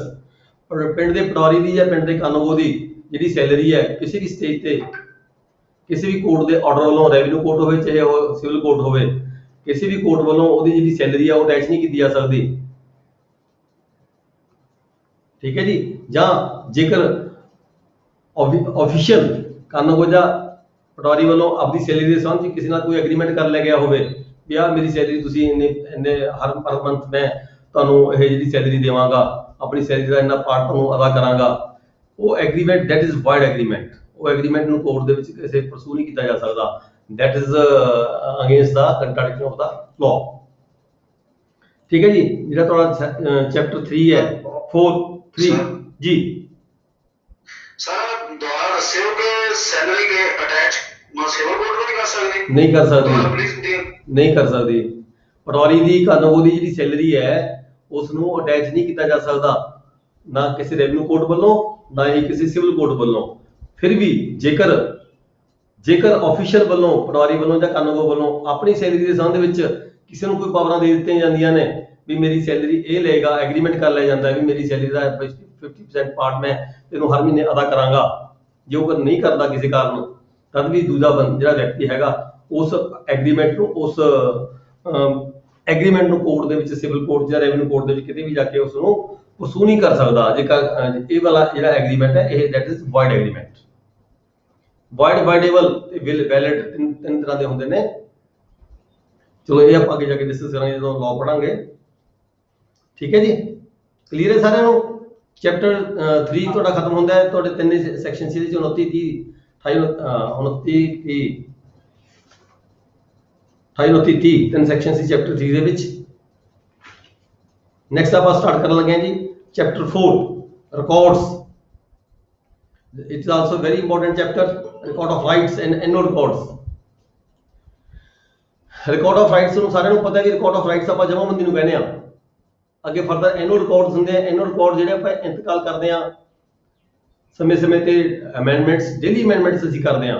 ਜੇ ਉਹ ਰਫ ਪ੍ਰੋਜਨ ਦਾ ਦਰਜ ਕਰਕੇ ਕੋਈ ਕਾਰਵਾਈ ਕਰਦੇ ਆ, ਚਾਹੇ ਜਮ੍ਹਾਂਬੰਦੀ ਵਿੱਚ ਕੋਈ ਨੋਟ ਦਿੰਦੇ ਆ ਖਾਨਾ ਗਹਿਗੇ ਦੇ ਵਿੱਚ, ਚਾਹੇ ਕੋਈ ਇੰਤਕਾਲ ਦਰਜ ਕਰਦੇ ਆ ਅਸੀਂ, ਜਿਹੜਾ ਵੀ ਜਿੰਨੀਆਂ ਵੀ ਸਮੇਂ-ਸਮੇਂ ਤੇ ਅਮੈਂਡਮੈਂਟ ਸਾਡੇ ਵੱਲੋਂ ਕੀਤੀਆਂ ਜਾਂਦੀਆਂ ਨੇ ਉਸ 5 ਸਾਲ ਦੇ ਦਰਮਿਆਨ ਉਸ ਨੂੰ ਅਸੀਂ ਐਨੂਅਲ ਰਿਕਾਰਡ ਕਹਿੰਦੇ ਆ। May be mutations, may be further, may be ਕੋਈ ਉਹ ਰਫ ਪ੍ਰੋਜਨ ਚ ਹੋਵੇ ਜਾਂ ਗੁਰਦੌਰੀ ਚ ਕੋਈ ਅਮਲ ਕੀਤਾ ਗਿਆ ਹੋਵੇ, ਜਿੰਨੇ ਵੀ ਅਸੀਂ ਅਮੈਂਡਮੈਂਟਸ ਕਰਦੇ ਆ ਸਾਰੀਆਂ ਉਹਨਾਂ ਨੂੰ ਅਸੀਂ ਐਨੂਅਲ ਰਿਕਾਰਡ ਕਹਿੰਦੇ ਆ। ਐਨੂਅਲ ਹੁਣ ਜਮ੍ਹਾਂਬੰਦੀ ਕੀ ਹੈ? ਜਮ੍ਹਾਂਬੰਦੀ ਦੇ ਵਿੱਚ ਅੱਗੇ ਰਿਕਾਰਡ ਆਫ ਰਾਈਟਸ ਨੂੰ ਇਹਨੂੰ ਕਿਹਾ ਜਾਂਦਾ ਹੈ। Record of rights and documents included therein. ਇਹ ਚ ਕਿਹੜੇ ਡਾਕੂਮੈਂਟ ਇਨਕਲੂਡ ਹੁੰਦੇ ਆ? Civil otherwise chapter there shall be record of rights for the each state. ਹੁਣ ਦੇਖੋ ਆਪਾਂ ਨੂੰ ਸਾਰਿਆਂ ਨੂੰ ਪਤਾ ਹੈ, ਸਾਰੇ ਭਲੀਭਾਂਤ ਜਾਣੂ ਵੀ ਹਰ ਪਿੰਡ ਦੀ ਇੱਕ ਵੱਖਰੀ ਰਿਕਾਰਡ ਆਫ ਰਾਈਟਸ ਬਣੀ ਹੁੰਦੀ ਹੈ, ਹਰ ਪਿੰਡ ਦੀ ਇੱਕ ਵੱਖਰੀ ਜਮ੍ਹਾਂਬੰਦੀ ਬਣਦੀ ਹੈ। ਉਹਦੇ ਵਿੱਚ ਕੀ ਐਂਟਰੀਆਂ ਹੁੰਦੀਆਂ ਨੇ? ਸਬਸੈਕਸ਼ਨ ਇਹਦੀ ਕਲੌਜ਼ ਸਬਸੈਕਸ਼ਨ 2 ਹੈਗਾ। ਸਬਸੈਕਸ਼ਨ 1 ਕਹਿੰਦੀ ਹੈ 31 ਦੀ ਵੀ ਹਰ ਪਿੰਡ ਦੀ ਇੱਕ ਜਮ੍ਹਾਂਬੰਦੀ ਹੋਏਗੀ। ਸਬਸੈਕਸ਼ਨ 2 ਚ ਕੀ ਗਿਆ ਵੀ ਉਸ ਜਮ੍ਹਾਂ ਵਿੱਚ ਕੀ ਹੋਏਗਾ? ਉਸ ਜਮ੍ਹਾਂ ਵਿੱਚ ਕੀ ਹੋਏਗਾ? ਮਾਲਕਾਂ ਦੇ ਨਾਮ ਹੋਣਗੇ, ਮੁਰਤਰਾਂ ਦੇ ਨਾਮ ਹੋਣਗੇ, ਕਾਸ਼ਤਕਾਰਾਂ ਦੇ ਨਾਮ ਹੋਣਗੇ, ਪਟੇਦਾਰਾਂ ਦੇ ਨਾਮ ਹੋਣਗੇ। ਠੀਕ ਹੈ ਜੀ, ਆਪਾਂ ਨੂੰ ਸਾਰਿਆਂ ਨੂੰ ਪਤਾ ਵੀ ਕੀ ਉਹਦੇ ਚ ਐਂਟਰ ਹੁੰਦਾ ਹੈ। ਇਹ ਜਿਹੜਾ ਹੈਗਾ ਸਬਸੈਕਸ਼ਨ 2, ਉਹਨਾਂ ਦੇ ਕੀ ਇੰਟਰਸਟ ਨੇ, ਜੇ ਕਿਸੇ ਨੇ ਜ਼ਮੀਨ ਠੋਕ ਕੇ ਦਿੱਤੀ ਹੈ, ਕਿਸੇ ਨੂੰ ਕਿੰਨੇ ਸਾਲ ਦੀ ਦਿੱਤੀ ਹੈ, ਕਿੰਨੇ ਕਿਰਾਏ ਦੀ ਦਿੱਤੀ ਹੈ, ਪਰ ਈਅਰ ਕਿੰਨਾ ਵਸੂਲੀ ਕਰੇਗਾ ਉਹ ਉਸ ਤੋਂ। ਫਿਰ ਉਸ ਪਿੰਡ ਦੇ ਕਸਟਮਸ ਕੀ ਨੇ, ਰੀਤੀ ਰਿਵਾਜ ਕੀ ਨੇ, ਉਸ ਪਿੰਡ ਦੇ ਨਕਸ਼ਾ ਜਿਹੜਾ ਹੈਗਾ, ਨਕਸ਼ਾ ਵੀ ਇਹ ਜਮਾਂ ਦਾ ਇੱਕ ਪਾਰਟ ਬਣ ਜਾਂਦਾ ਹੈ। ਪਿੰਡ ਦੇ ਵਿੱਚ ਕਿੰਨੇ ਪੈਨਸ਼ਨਰ ਨੇ, ਆਪਾਂ ਪਿੱਛੇ ਨਕਸ਼ਾ ਲਗਾਉਣਾ ਜਮਾਬੰਦੀ ਦੇ ਵਿੱਚ, ਉਹ ਸਾਰੇ ਇਹਦੇ ਵਿੱਚ ਆਪਾਂ ਐਡ ਕਰਦੇ ਹਾਂ। ਸੱਚ ਅਦਰ ਡਾਕੂਮੈਂਟਸ, ਹੋਰ ਵੀ ਕੋਈ ਡਾਕੂਮੈਂਟ ਹੋ ਸਕਦਾ ਜਿਹੜਾ ਸਰਕਾਰ ਵੱਲੋਂ ਕੋਈ ਆਰਡਰ ਦਿੱਤਾ ਗਿਆ ਹੋਵੇ। ਠੀਕ ਹੈ ਜੀ, ਆਪਾਂ ਨੂੰ ਸਾਰਿਆਂ ਨੂੰ ਪਤਾ ਜਮਾਂ 'ਚ ਕੀ ਕੁਛ ਹੁੰਦਾ ਹੈ, ਮਾਮਲਾ ਤੋਂ ਲੈ ਕੇ ਬਟਾਈ ਦਿਹਾਈ ਕੀ ਦਿੰਦਾ ਬੰਦਾ ਕੋਈ, ਇਹ ਸਾਰਾ ਜੋ ਐਂਟਰੀਜ਼ ਹੁੰਦੀਆਂ ਨੇ ਇਹ 31 ਦੇ 2 ਪਾਰਟ 'ਚ ਆ ਜਾਂਦੀਆਂ। ਜੇ ਤੁਹਾਡੇ ਤੋਂ ਕੋਈ ਪੁੱਛਿਆ ਜਾਂਦਾ ਤਾਂ 31 ਦਾ 2 ਪਾਰਟ ਲਿਖਣਾ ਤੁਸੀਂ, ਸਬਸੈਕਸ਼ਨ 2। ਨੈਕਸਟ ਆ ਜਾਂਦਾ section 32, making of special revision ਔਰ ਰਿਕਾਰਡ ਆਫ ਰਾਈਟਸ। ਵੈਸੇ ਤਾਂ ਆਪਾਂ ਸਾਰਿਆਂ ਨੂੰ ਪਤਾ ਹੈ ਵੀ ਆਪਾਂ ਹਰ 5 ਸਾਲਾਂ ਬਾਅਦ ਜਮਾਬੰਦੀ ਬਣਾਉਂਦੇ ਹਾਂ, ਪਰ ਫਿਰ ਵੀ ਜੇਕਰ ਕਮਿਸ਼ਨਰ ਚਾਹੇ, ਜੇਕਰ ਕਮਿਸ਼ਨ ਨੂੰ ਮਹਿਸੂਸ ਹੋਵੇ, ਕਮਿਸ਼ਨ ਨੂੰ ਮਹਿਸੂਸ ਕਿਉਂ ਹੋਏਗਾ, ਜੇਕਰ ਥੱਲੋਂ ਕੋਈ ਰਿਪੋਰਟ ਜਾਏਗੀ, ਮੰਨ ਲਓ ਕੋਈ ਜਮਾਬੰਦੀ ਗੁੰਮ ਹੋ ਗਈ ਕਿਸੇ ਕਾਰਨ ਹੈ ਜੀ, 5 ਸਾਲ ਦਾ ਜੇ ਆਮ ਨੂੰ 2 ਸਾਲ 3 ਸਾਲ ਪਏ ਨੇ, ਕੋਈ ਜਮਾਬੰਦੀ ਗੁੰਮ ਹੋ ਗਈ ਜਾਂ ਜਮਾਬੰਦੀ ਕੋਈ ਇੰਨੀ ਖਰਾਬ ਹੋ ਗਈ ਵੀ ਜਿਹੜੀ ਉਹ ਰੀਡੇਬਲ ਨਹੀਂ ਰਹੀ, ਤਾਂ ਕੀ ਹੈ ਕਮਿਸ਼ਨਰ ਬਾਏ ਨੋਟੀਫਿਕੇਸ਼ਨ ਆਰਡਰ ਕਰ ਸਕਦੇ ਨੇ ਉਸ ਜਮਾਬੰਦੀ ਨੂੰ ਨਵੇਂ ਸਿਰੇ ਤੋਂ ਤਿਆਰ ਕਰਨ ਦੇ ਲਈ ਕਮਿਸ਼ਨ ਵੱਲੋਂ ਆਰਡਰ ਕੀਤਾ ਜਾ ਸਕਦਾ ਹੈ। ਇਹ ਜਿਹੜਾ ਹੈਗਾ ਸੈਕਸ਼ਨ ਤੁਹਾਡਾ 32 ਦੇ ਵਿੱਚ ਇਹ ਪ੍ਰੋਵੀਜ਼ਨ ਕੀਤੀ ਗਈ ਹੈ। ਠੀਕ ਹੈ ਜੀ, ਪਰ ਇਹਦੇ ਲਈ ਕਮਿਸ਼ਨਰ ਨੂੰ ਨੋਟੀਫਾਈ ਕਰਨਾ ਪਏਗਾ ਜੇ ਕੋਈ ਜਮਾਬੰਦੀ ਸਮੇਂ ਤੋਂ ਪਹਿਲਾਂ ਨਵੀਂ ਬਣਾਉਣੀ ਹੋਵੇ ਜਾਂ ਉਹਦੀ ਕੋਈ ਸਪੈਸ਼ਲ ਰਿਵੀਜ਼ਨ ਕਰਨੀ ਹੋਵੇ। ਮੰਨ ਲਓ ਇਤਨੀਆਂ ਅਮੈਂਡਮੈਂਟਸ ਹੋ ਗਈਆਂ ਉਹਦੇ ਵਿੱਚ ਵੀ ਉਹ ਜਿਹੜੀ ਜਮਾਬੰਦੀ ਹੈ ਉਹ ਰੀਡੇਬਲ ਨਹੀਂ ਰਹੀ, ਕੋਈ ਸਪੈਸ਼ਲ ਰਿਵੀਜ਼ਨ ਕਰਨੀ ਹੈ, ਜਿਵੇਂ ਕਿ ਸਾਲ ਇਹ ਮਹਿਸੂਸ ਕੀਤਾ ਹੈ ਰੈਵਨਿਊ ਆਫਿਸਰ ਵੱਲੋਂ ਜਾਂ ਪਟਵਾਰੀ ਹਲਕਾ ਵੱਲੋਂ ਜਾਂ ਕਾਨੂੰਗੋ ਹਲਕਾ ਵੱਲੋਂ, ਇਹ ਮਹਿਸੂਸ ਕੀਤਾ ਜਾ ਰਿਹਾ ਵੀ ਇਹ ਜਮਾਬੰਦੀ ਦੇ ਵਿੱਚ ਇੰਨੇ ਇੰਤਕਾਲਾਂ ਦਾ ਅਮਲ ਹੋ ਗਿਆ ਹੁਣ ਵੀ 2 ਸਾਲ ਜੇ ਪੂਰੇ ਨਹੀਂ ਹੋਏ, ਜੇ 5 ਸਾਲ 3 ਸਾਲ ਰਹਿੰਦੇ ਨੇ ਵੀ ਜਮਾਬੰਦੀ ਹੀ ਨਵੀਂ ਬਣਾ ਦਿੱਤੀ ਜਾਵੇ 2 ਸਾਲਾਂ ਬਾਅਦ ਹੀ, ਤਾਂ ਇਹਨੂੰ ਸਪੈਸ਼ਲ ਰਿਵੀਜ਼ਨ ਕਹਾਂਗੇ ਅਸੀਂ ਜਮਾਬੰਦੀ ਦੀ। ਇਹ ਸਪੈਸ਼ਲ ਰਿਵੀਜ਼ਨ ਕਰਨ ਦੀ ਪਾਵਰ ਵੀ ਕਮਿਸ਼ਨਰ ਕੋਲੇ ਹੈ। ਜੇ ਕਮਿਸ਼ਨਰ ਇਹਨੂੰ ਮਨਜ਼ੂਰੀ ਦਿੰਦਾ ਤਾਂ ਇਹ ਜਮਾਬੰਦੀ ਸਮੇਂ ਤੋਂ ਪਹਿਲਾਂ ਰਿਵੀਜ਼ਨ ਵੀ ਹੋ ਸਕਦੀ ਹੈ। ਨਵੀਂ ਬਣਾਉਣੀ ਇੱਕ ਵੱਖਰੀ ਚੀਜ਼ ਹੈ, ਰਿਵੀਜ਼ਨ ਕਰਨੀ ਇੱਕ ਵੱਖਰੀ ਚੀਜ਼ ਹੋਗੀ। ਨਵੀਂ ਬਣਾਉਣ ਦਾ ਕਾਰਨ ਤਾਂ ਇਹ ਸਕਦਾ ਵੀ ਜਮਾਬੰਦੀ ਗੁੰਮ ਹੋ ਗਈ ਕਿਸੇ ਕਾਰਨ, ਜਾਂ ਕੋਈ ਹੋਰ ਰੀਜ਼ਨ ਐਸਾ ਹੋ ਗਿਆ ਵੀ ਨਵੀਂ ਬਣਾਉਣੀ ਪੈ ਗਈ। ਇਹਦਾ section 32 the subsection 2, notification may be effect that records shall be made or specially revised for all or state of the। ਹਾਂ, ਇਹਦੇ ਚਾਹੇ ਵੀ ਤੁਸੀਂ 1 ਪਿੰਡ ਦੀ ਬਣਾਉਣੀ ਹੈ ਜਾਂ 4 ਪਿੰਡਾਂ ਦੀ ਬਣਾਉਣੀ ਹੈ, 10 ਪਿੰਡਾਂ ਦੀ ਬਣਾਉਣੀ ਹੈ, ਉਹਦੇ ਲਈ ਜਿਹੜਾ ਤੁਹਾਡਾ ਨੋਟੀਫਿਕੇਸ਼ਨ ਹੋਏਗਾ ਕਮਿਸ਼ਨਰ ਵੱਲੋਂ, ਉਹਦੇ ਵਿੱਚ ਸਪੈਸੀਫਿਕ ਮਤਲਬ ਮਾਰਕ ਕੀਤਾ ਜਾਵੇਗਾ ਵੀ ਕਿੰਨੇ ਪਿੰਡਾਂ ਦੀ ਜਮਾਬੰਦੀ ਨਵੀਂ ਬਣਾਉਣੀ ਹੈਗੀ ਹੈ। ਨੈਕਸਟ ਹੈਗਾ ਰਿਕਾਰਡ ਆਫ ਸਬਸੈਕਸ਼ਨ 3, 32 ਦਾ, record of rights made or specially revised for an state under this section shall be deemed to be the record of rights for the state but shall not। ਉਹ ਕਹਿੰਦੇ ਵੀ ਜਦੋਂ ਜਮਾਬੰਦੀ ਕੋਈ ਨਵੀਂ ਬਣਾਉਣੀ ਹੈ, ਇਹ ਵੀ ਧਿਆਨ ਰੱਖਣਾ ਵੀ ਸਰਕਾਰ ਦੇ ਜਿਹੜੇ ਪੁਰਾਣਾ ਸਬਸੀਕੁਐਂਟ ਜਿਹੜੀ ਜਮਾਬੰਦੀ ਸੀਗੀ, ਸਬਸੀਕੁਐਂਟ ਜਮਾਬੰਦੀ ਵਿੱਚ ਜੋ ਸਰਕਾਰ ਦੇ ਰਾਈਟ ਸੀਗੇ ਉਹ ਕਿਤੇ ਉਹਨੂੰ ਪ੍ਰਜ਼ਿਊਮ ਐਜ ਇਟ ਪ੍ਰਜ਼ਿਊਮ ਕਰਨਾ, ਉਹਦੇ ਵਿੱਚ ਕਿਤੇ ਇਦਾਂ ਨਹੀਂ ਹੈ ਵੀ ਸਰਕਾਰ ਦੇ ਜਿਹੜੇ ਰਾਈਟਸ ਨੂੰ ਅਸੀਂ ਅੱਖੋਂ ਪਰੋਖੇ ਕਰ ਦਈਏ। ਸਰਕਾਰ ਦਾ ਰਾਈਟ ਹੈ ਜਿਹੜਾ ਉਹ ਇਫੈਕਟ ਨਹੀਂ ਹੋਣਾ ਚਾਹੀਦਾ। ਨੈਕਸਟ ਆ ਗਿਆ ਜੀ ਐਨੂਅਲ ਰਿਪੋਰਟ। ਐਨੂਅਲ ਰਿਪੋਰਟ ਆਪਾਂ ਪੜ੍ਹਦੇ ਹਾਂ ਸਾਰਾ ਇੰਤਕਾਲ ਸਮੇਂ-ਸਮੇਂ ਦੀ ਜਿੰਨੀਆਂ ਵੀ ਅਮੈਂਡਮੈਂਟਸ ਆਪਾਂ ਗੱਲ ਕਰ ਚੁੱਕੇ ਹਾਂ ਵੀ ਸਮੇਂ-ਸਮੇਂ ਦੇ ਡੇਲੀ ਜਿੰਨੀਆਂ ਵੀ ਅਸੀਂ ਅਮੈਂਡਮੈਂਟਸ ਕਰ ਰਹੇ ਹਾਂ, ਹਰ ਰੋਜ਼ ਇਹ ਅਮੈਂਡਮੈਂਟਸ ਕਰਦੇ ਆ ਰੈਵਨਿਊ ਰਿਪੋਰਟ ਦੇ ਵਿੱਚ, ਚਾਹੇ ਉਹ ਜਮਾਬੰਦੀ 'ਚ ਇੰਤਕਾਲ ਦਾ ਨੋਟ ਹੈ, ਚਾਹੇ ਇੰਤਕਾਲ ਨਵਾਂ ਦਰਜ ਕਰਨਾ ਹੈ, ਚਾਹੇ ਕੋਈ ਆਪਣੀ ਰਫਟ ਹੋ ਜਾਂਦਾ ਦਰਜ ਕਰਕੇ ਕੋਈ ਹਵਾਲਾ ਦੇਣਾ ਹੈ, ਚਾਹੇ ਕੋਈ ਪੋਜੀਸ਼ਨ ਦੀ ਕਾਰਵਾਈ ਹੈ ਉਹਦੀ ਐਂਟਰੀ ਪਾਣੀ ਹੈ, ਜਿੰਨੀਆਂ ਵੀ ਅਮੈਂਡਮੈਂਟਸ ਅਸੀਂ ਕਰਦੇ ਹਾਂ ਡੇਲੀ ਉਹਨੂੰ ਸਾਰਿਆਂ ਨੂੰ ਅਸੀਂ ਐਨੂਅਲ ਰਿਪੋਰਟ ਕਹਿੰਦੇ ਹਾਂ। ਠੀਕ ਹੈ ਜੀ, ਇਹਦੇ ਵਿੱਚ ਕੀ ਹੈਗਾ, ਇਹ ਕਲੈਕਟਰ ਦੀ ਪ੍ਰਵਾਨਗੀ ਜਿਹੜੀ ਹੁੰਦੀ ਹੈ, ਕਲੈਕਟਰ ਦੇ ਜਨਰਲ ਆਰਡਰ ਹੋਏ ਹੁੰਦੇ ਆ, ਉਹਦੇ ਮੁਤਾਬਕ ਜਿਹੜਾ ਹੈਗਾ ਇਹ ਆਰਡਰ ਦੀ ਇਹ ਤੁਹਾਡੀ record of rights the edition ਹੈ। ਰਿਕਾਰਡ ਆਫ ਰਾਈਟ ਦਾ ਇੱਕ ਇਹ ਐਡੀਸ਼ਨ ਪਾਰਟ ਬਣਦਾ ਜਾ ਰਿਹਾ ਹੈ, ਜਿਹਨੂੰ ਅਸੀਂ 5 ਸਾਲਾਂ ਬਾਅਦ ਜਾ ਕੇ ਉਸਨੂੰ ਸਾਰਿਆਂ ਉਹਦੇ ਵਿੱਚ ਰੀਪਰੋਡਿਊਸ ਕਰ ਦਿੰਦੇ ਹਾਂ। ਇਹ ਪਟਵਾਰੀ ਹਲਕਾ ਵੱਲੋਂ ਕੀਤਾ ਜਾਂਦਾ ਹੈ, ਪਟਵਾਰੀ ਹਲਕਾ ਵੱਲੋਂ ਕਰਕੇ ਫਿਰ ਕਾਨੂੰਗੋ ਹਲਕਾ ਵੱਲੋਂ ਇਹਦੀ ਵੈਰੀਫਿਕੇਸ਼ਨ ਕਰਕੇ ਰੈਵਨਿਊ ਆਫਿਸਰ ਵੱਲੋਂ ਡਿਸੀਜਨ ਕੀਤਾ ਜਾਂਦਾ ਹੈ। ਇਹ ਸਬਸੈਕਸ਼ਨ 33 ਦਾ 1 ਹੈ ਜੀ। ਠੀਕ ਹੈ ਜੀ, 33 ਦੇ 2 ਚ ਕੀ ਹੈ, This edition of record of rights shall be called the annual record. Annual record ਅਸੀਂ ਕਹਿੰਦੇ ਆ ਫਾਈਨੈਂਸ਼ੀਅਲ ਕਮਿਸ਼ਨਰ ਜੇ ਕੋਈ ਆਰਡਰ ਕਰਦਾ ਹੈ ਤਾਂ ਉਹ ਸਾਰੀਆਂ ਸਟੇਟਮੈਂਟਸ ਵਿੱਚ ਐਂਟਰ ਹੋਣਗੀਆਂ। ਸਟੇਟ ਗਵਰਨਮੈਂਟ ਦੀ ਮਨਜ਼ੂਰੀ ਹੁੰਦੀ ਹੈ ਜੀ। ਜੇ ਕੋਈ ਐਕਸਟਰਾ ਕੋਈ ਸਪੈਸ਼ਲ ਕੋਈ ਜਿਵੇਂ ਮੰਨ ਲੀजिए ਅਸੈਸਮੈਂਟ ਕਰਨੀ ਪੈ ਗਈ ਪਿੰਡ ਦੀ ਜਾਂ ਕੋਈ ਲੈਂਡ ਰੈਵਨਿਊ ਅਸੈਸ ਕਰਨਾ ਪੈ ਗਿਆ ਤਾਂ ਜੇ ਸਰਕਾਰ ਕੋਈ ਨਵੇਂ ਆਰਡਰ ਕਰਦੇ ਜਿਵੇਂ ਗਰੋਲ ਦਾ ਸਮਾਂ ਬਦਲ ਦਿੱਤਾ ਹੈ ਜੀ ਇਦਾਂ ਦੀ ਕੋਈ ਜੇ ਕੋਈ ਸਪੈਸ਼ਲ ਆਰਡਰ ਆਉਂਦੇ ਗਵਰਨਮੈਂਟ ਦੀ ਪ੍ਰਵਾਨਗੀ ਨਾਲ ਤਾਂ ਉਹ ਵੀ ਐਂਟਰੀ ਕੀਤੀ ਜਾ ਸਕਦੀ ਹੈ। ਤੇ ਸਬਸੈਕਸ਼ਨ 3 ਕੀ ਹੈ? ਸਬਸੈਕਸ਼ਨ 3 ਹੈ ਵੀ ਐਨੂਅਲ ਰਿਪੋਰਟ ਤਿਆਰ ਕਰਨ ਦੇ ਲਈ ਇੱਕ ਰਜਿਸਟਰ ਆਫ ਮੋਡੇਸ਼ਨ ਵੀ ਲਗਾਇਆ ਜਾਂਦਾ ਹੈ ਪਟਵਾਰੀ ਹਲਕਾ ਵੱਲੋਂ। ਕਲੈਕਟਰ ਦੀ ਤਾਂ ਦੇਖੋ ਦੇਖ ਰੇਖ ਸਾਰੇ ਹੁੰਦੀ ਹੈ ਬਾਈ ਪਟਵਾਰੀ ਹਲਕਾ ਈਚ ਸਟੇਟ ਹਰ ਪਿੰਡ ਦਾ ਇੱਕ ਵੱਖਰਾ ਇੰਤਕਾਲ ਰਜਿਸਟਰ ਲੱਗਿਆ ਜਾਂਦਾ ਹੈ।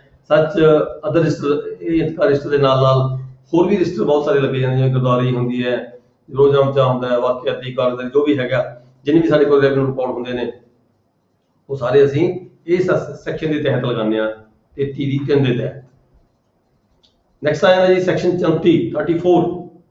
It is also very important section making of part of the annual record which relates to land owners, assignee of revenues and occupancy tenants। देखो इतने वर्ड यूज किए गए ने इतने तुसी उलझना नहीं हैगा। एक लैंड ओनर कहा गया, एक असाइनी ऑफ रेवेन्यू कहा गया, एक कहा गया ऑक्यूपेंसी टेनेंट्स।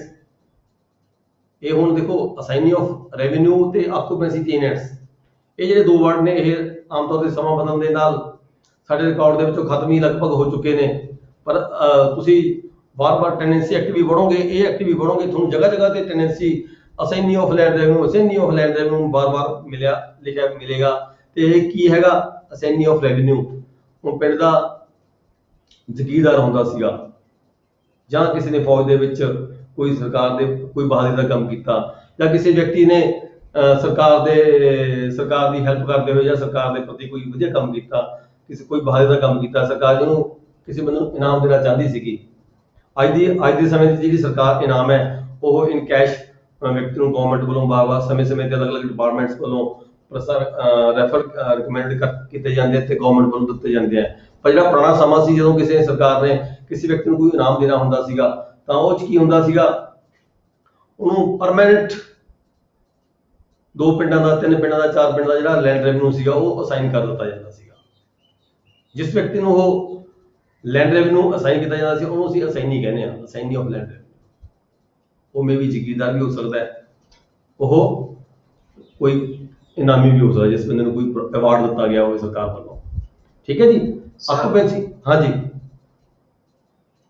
ਇਹ ਦੱਸੋ ਵੀ ਜ਼ਮੀਨ ਵੀ ਮਿਲਦੀ ਸੀ ਜ਼ਿਮੀਂਦਾਰਾਂ ਨੂੰ? ਜ਼ਮੀਨ ਸਰਕਾਰ ਜ਼ਮੀਨ ਤਾਂ ਸਰਕਾਰੀ ਹੀ ਦੇ ਸਕਦੀ ਹੈ ਨਾ, ਜਾਂ ਸਰਕਾਰ ਅਗਵਾਈ ਕਰਕੇ ਦੇ ਸਕਦੀ ਸੀਗੀ, ਦਿੱਤੀ ਜਾਂਦੀ ਸੀਗੀ। ਮੇਰਾ ਕੁਐਸਚਨ ਹੈ ਵੀ ਜਿੱਦਾਂ ਪਹਿਲਾਂ ਤਾਂ ਹੁਣ ਤੁਸੀਂ ਕਹਿੰਦੇ ਵੀ ਲੈਂਡ ਰੈਵਨਿਊ 2 ਪਿੰਡਾਂ ਦਾ ਜਾਂ 3 ਪਿੰਡਾਂ ਦਾ, ਕੀ ਕਦੇ ਵੀ ਕਿਸੇ ਵੀ ਸਟੇਜ ਤੇ ਬ੍ਰਿਟਿਸ਼ ਗਵਰਨਮੈਂਟ ਜਾਂ ਬਾਅਦ ਦੇ ਵਿੱਚ ਜ਼ਗੀਰਦਾਰਾਂ ਨੂੰ ਲੈਂਡ ਵੀ ਦਿੱਤੀ ਜਾਂਦੀ ਸੀ ਵੀ 2 ਪਿੰਡ ਤੈਨੂੰ ਦਿੱਤੇ 3 ਪਿੰਡ ਉਹਨਾਂ ਦੀ ਪ੍ਰੋਡਕਸ਼ਨ ਤੋਂ ਖਾ ਸਕਦਾ? ਹਾਂ ਇਹ ਵੀ ਹੁੰਦਾ ਸੀਗਾ, ਇਹ ਵੀ ਹੁੰਦਾ ਸੀਗਾ।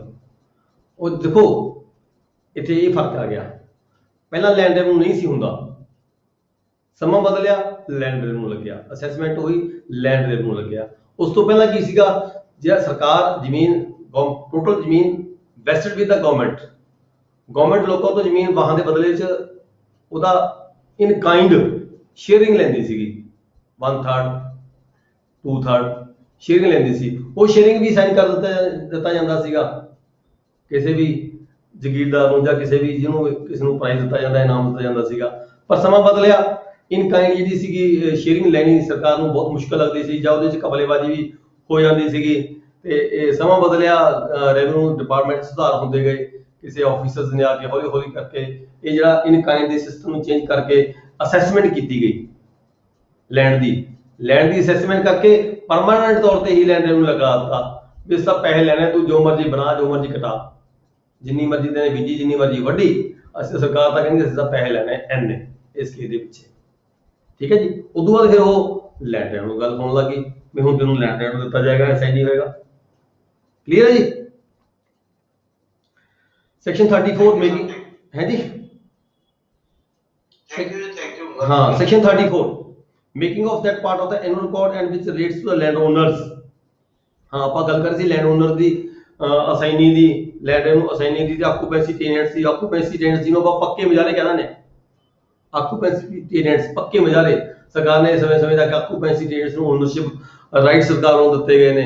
ਠੀਕ ਹੈ ਜੀ, ਇਹ ਤਿੰਨਾਂ ਦੀ ਗੱਲ ਕੀਤੀ ਹੈ ਵੀ ਉਹ ਜਿਹੜੇ ਹੈਗਾ ਐਨੀ ਪਰਸਨ ਐਕਵਾਇਰਿੰਗ ਬਾय ਜੇ ਕੋਈ ਵਿਅਕਤੀ ਕੋਈ ਵੀ ਰਾਈਟ ਐਕਵਾਇਰ ਕਰਦਾ ਹੈ, ਚਾਹੇ ਉਹਨੇ ਖਰੀਦੀ ਹੈ, ਚਾਹੇ ਉਹਨੇ ਕੋਈ ਐਗਰੀਮੈਂਟ ਕੀਤਾ ਹੈ, ਚਾਹੇ ਬੇਸ਼ੱਕ ਉਸਨੇ ਕੋਈ ਪਟਾ ਲਿਆ ਹੈ ਜਾਂ ਕਿਸੇ ਦੇ ਮੈਂਬਰ ਦੀ ਡੈਥ ਹੋਈ ਹੈ, ਉਹਦੀ ਜ਼ਿੰਮੇਵਾਰੀ ਬਣਦੀ ਸੀਗੀ ਵੀ ਉਹ ਪਟਵਾਰੀ ਹਲਕਾ ਨੂੰ ਰਿਪੋਰਟ ਕਰੇ। ਇਹ ਸੈਕਸ਼ਨ 34 ਹੈ ਜੀ। ਇਟ ਇਜ਼ ਵੈਰੀ ਇੰਪੋਰਟੈਂਟ ਹੈ ਤੁਹਾਡੇ ਲਈ ਸਾਰਿਆਂ ਲਈ ਕਿ ਇਹਦੀ ਲਾਸਟ ਲਾਈਨ ਪੜੋ। ਲਾਸਟ ਲਾਈਨ ਸੈਕਸ਼ਨ 34 ਦੀ ਪਾर्ट 1 ਦੀ ਲਾਸਟ ਲਾਈਨ ਪੜੋ। Shall report his acquisition of rights to the patwari of the state. ਪਿੰਡ ਦੇ ਪਟਵਾਰੀ ਨੂੰ ਜਾ ਕੇ ਉਹ ਆਪਦੇ ਰਾਈਟਸ ਦੀ ਉਹਨੇ ਕੀ ਐਕਵਾਇਰ ਕੀਤੇ ਰਾਈਟਸ, ਉਹਦੀ ਰਿਪੋਰਟ ਪਿੰਡ ਦੇ ਪਟਵਾਰੀ ਨੂੰ ਕਰੇਗਾ। ਇਹ ਵਿਅਕਤੀ ਜ਼ਿੰਮੇਵਾਰੀ ਬਣਦੀ ਹੈ। ਜੇ ਕਿਸੇ ਨੇ ਵਿਅਕਤੀ ਨੇ ਕੋਈ ਰਾਈਟਸ ਐਕਵਾਇਰ ਕੀਤੇ ਕਿਸੇ ਵੀ ਤਰੀਕੇ ਦੇ ਨਾਲ ਕਿਸੇ ਲੈਣ ਦੇ ਸੰਬੰਧੀ, ਤਾਂ ਉਹਦੀ ਰਿਸਪੌਂਸਿਬਿਲਿਟੀ ਬਣਦੀ ਹੈ ਉਹ ਜਾ ਕੇ ਪਟਵਾਰੀ ਹਲਕਾ ਨੂੰ ਆਪਣੀ ਰਿਪੋਰਟ ਕਰੇਗਾ। ਨੈਕਸਟ ਹੈਗਾ ਸਬਸੈਕਸ਼ਨ 34 ਦਾ 2 if the person acquiring the right. ਜੇ ਕੋਈ ਮਾਈਨਰ ਹੈ ਵਿਅਕਤੀ ਜਿਹਨੇ ਰਾਈਟ ਐਕਵਾਇਰ ਕੀਤੇ ਹੈ, ਤਾਂ ਜਿਹੜਾ ਉਹਦਾ ਲੀਗਲ ਹੇਅਰ ਹੈ ਜਾਂ ਉਹ ਵਿਅਕਤੀ ਹੈ ਜਿਹੜਾ ਉਹਦੀ ਜ਼ਮੀਨ ਨੂੰ ਦੇਖ ਰੇਖ ਕਰਦਾ ਹੈ, ਤਾਂ ਉਹ ਜਾ ਕੇ ਆਪਦੀ ਰਿਪੋਰਟ ਕਰੇਗਾ ਪਟਵਾਰੀ ਹਲਕਾ ਨੂੰ। ਥਰਡ ਹੈਗਾ ਜੀ the patwari shell enter in his register notation every report. ਜਿਹੜੀ ਵੀ ਰਿਪੋਰਟ ਪਟਵਾਰੀ ਹਲਕਾ ਕੋਲੇ ਪ੍ਰਾਪਤ ਹੋਈ ਹੈ ਕਿਸੇ ਵੀ ਵਿਅਕਤੀ ਵੱਲੋਂ ਜਿਹਨੇ ਵੀ ਕੋਈ ਰਾਈਟਸ ਐਕਵਾਇਰ ਕੀਤੇ ਨੇ, ਪਟਵਾਰੀ ਹਲਕਾ ਉਸ ਰਿਪੋਰਟ ਦੀ ਸਬਸੈਕਸ਼ਨ 1 ਦੇ 34 ਦੇ 1 ਦੇ ਜਾਂ 2 ਦੇ ਅਧੀਨ ਜਿਹੜੀ ਵੀ ਕੋਈ ਰਿਪੋਰਟ ਪ੍ਰਾਪਤ ਹੋਈ ਹੈ ਉਹਦੇ ਮੁਤਾਬਕ ਪਟਵਾਰੀ ਹਲਕਾ ਆਪਣੇ ਰਿਕਾਰਡ ਦੇ ਵਿੱਚ ਐਂਟਰੀ ਮਿਲ ਪਾਏਗਾ, ਮਤਲਬ ਕਿ ਇੰਤਕਾਲ ਦਰਜ ਕਰੇਗਾ। ਇਹ ਕਲੀ ਇੰਤਕਾਲ ਵੀ ਦਰਜ ਕਰ ਸਕਦਾ ਹੈ ਉਹ, ਕੱਲੀ ਰੋਜ਼ਨਾਮਾ ਰਫਤ ਦੇ ਵਿੱਚ ਵੀ ਐਂਟਰੀ ਹੋ ਸਕਦੀ ਹੈ। ਠੀਕ ਹੈ ਜੀ। ਨੈਕਸਟ ਸਬਸੈਕਸ਼ਨ 4 ਹੈਗੀ ਜਿਹੜੀ ਇਹਦੀ, ਇਹ ਵੀ ਇੰਪੋਰਟੈਂਟ ਹੈ। ਰੈਵਨਿਊ ਆਫੀਸਰ ਸਮੇਂ-ਸਮੇਂ ਤੇ ਉਹ ਜੋ ਵੀ ਐਂਟਰੀ ਪਟਵਾਰੀ ਹਲਕਾ ਵੱਲੋਂ ਪਾਈ ਗਈ ਹੈ ਉਹਦੀ ਇਨਕੁਆਇਰੀ ਕਰੇਗਾ। ਇਨਕੁਆਇਰੀ ਕਰਕੇ ਉਸ ਜਿਹੜੀ ਐਂਟਰੀ ਹੈ ਉਸ ਨੂੰ ਵੈਲਿਡ ਡਿਕਲੇਅਰ ਜਾਂ ਇਨਵੈਲਿਡ ਡਿਕਲੇਅਰ ਕਰਕੇ ਉਹਦੇ ਤੇ ਆਪਣੇ ਆਰਡਰ ਕਰੇਗਾ ਜੀ। ਆਰਡਰ ਮੇ ਵੀ ਅਗੇਂਸਟ ਐਂਟਰੀ ਔਰ ਐਂਟਰੀ ਨੂੰ ਕਨਫਰਮ ਵੀ ਕਰ ਸਕਦਾ ਹੈ, ਐਂਟਰੀ ਨੂੰ ਰਿਵਰਸ ਵੀ ਕਰ ਸਕਦਾ ਹੈ, ਐਂਟਰੀ ਨੂੰ ਮੋਡੀਫਾਈ ਵੀ ਕੀਤਾ ਜਾ ਸਕਦਾ ਹੈ। ਸਬਸੈਕਸ਼ਨ 5 ਜੀ such an entry shall be made by the insertion in the revenue record description of the right of acquired from the record of any record। ਇਹ ਜਿਹੜੀ ਐਂਟਰੀਆਂ ਜਿੰਨੀਆਂ ਵੀ ਹੁੰਦੀਆਂ ਨੇ, ਜਿੰਨੀ ਵੀ ਐਂਟਰੀ ਪਟਵਾਰੀ ਹਲਕਾ ਵੱਲੋਂ ਕੀਤੀਆਂ ਗਈਆਂ, ਕਾਨੂੰਗੋ ਹਲਕਾ ਵੱਲੋਂ ਚੈੱਕ ਕੀਤੀਆਂ ਗਈਆਂ ਤੇ ਰੈਵਨਿਊ ਆਫੀਸਰਸ ਵੱਲੋਂ ਉਹਨੂੰ ਮਤਲਬ ਕਿ ਕਨਫਰਮ ਕੀਤਾ ਗਿਆ that all the entries will make the part of the revenue record of rights। ਇਹਨੂੰ ਸਾਰੀਆਂ ਐਂਟਰੀਆਂ ਨੂੰ ਅਸੀਂ ਰੈਵਨਿਊ ਰਿਕਾਰਡ ਆਫ ਰਾਈਟਸ ਦਾ ਮਤਲਬ ਕਿ ਜਮ੍ਹਾਂਬੰਦੀ ਦਾ ਹੀ ਪਾਰਟ ਬਣਾਂਗੇ। ਠੀਕ ਹੈ ਜੀ। ਇਹ ਜਿਹੜੀ ਸਬਸੈਕਸ਼ਨ 5 ਦੇ ਵਿੱਚ ਇਹ ਕਿਹਾ ਗਿਆ ਹੈਗਾ ਸਾਰੀਆਂ ਐਂਟਰੀਆਂ ਜਮ੍ਹਾਂਬੰਦੀ ਦਾ ਪਾਰਟ ਬਣ ਜਾਣਗੀਆਂ। ਨੈਕਸਟ ਆ ਗਿਆ ਜੀ section 35 making of that part of the annual record which relates to the other persons।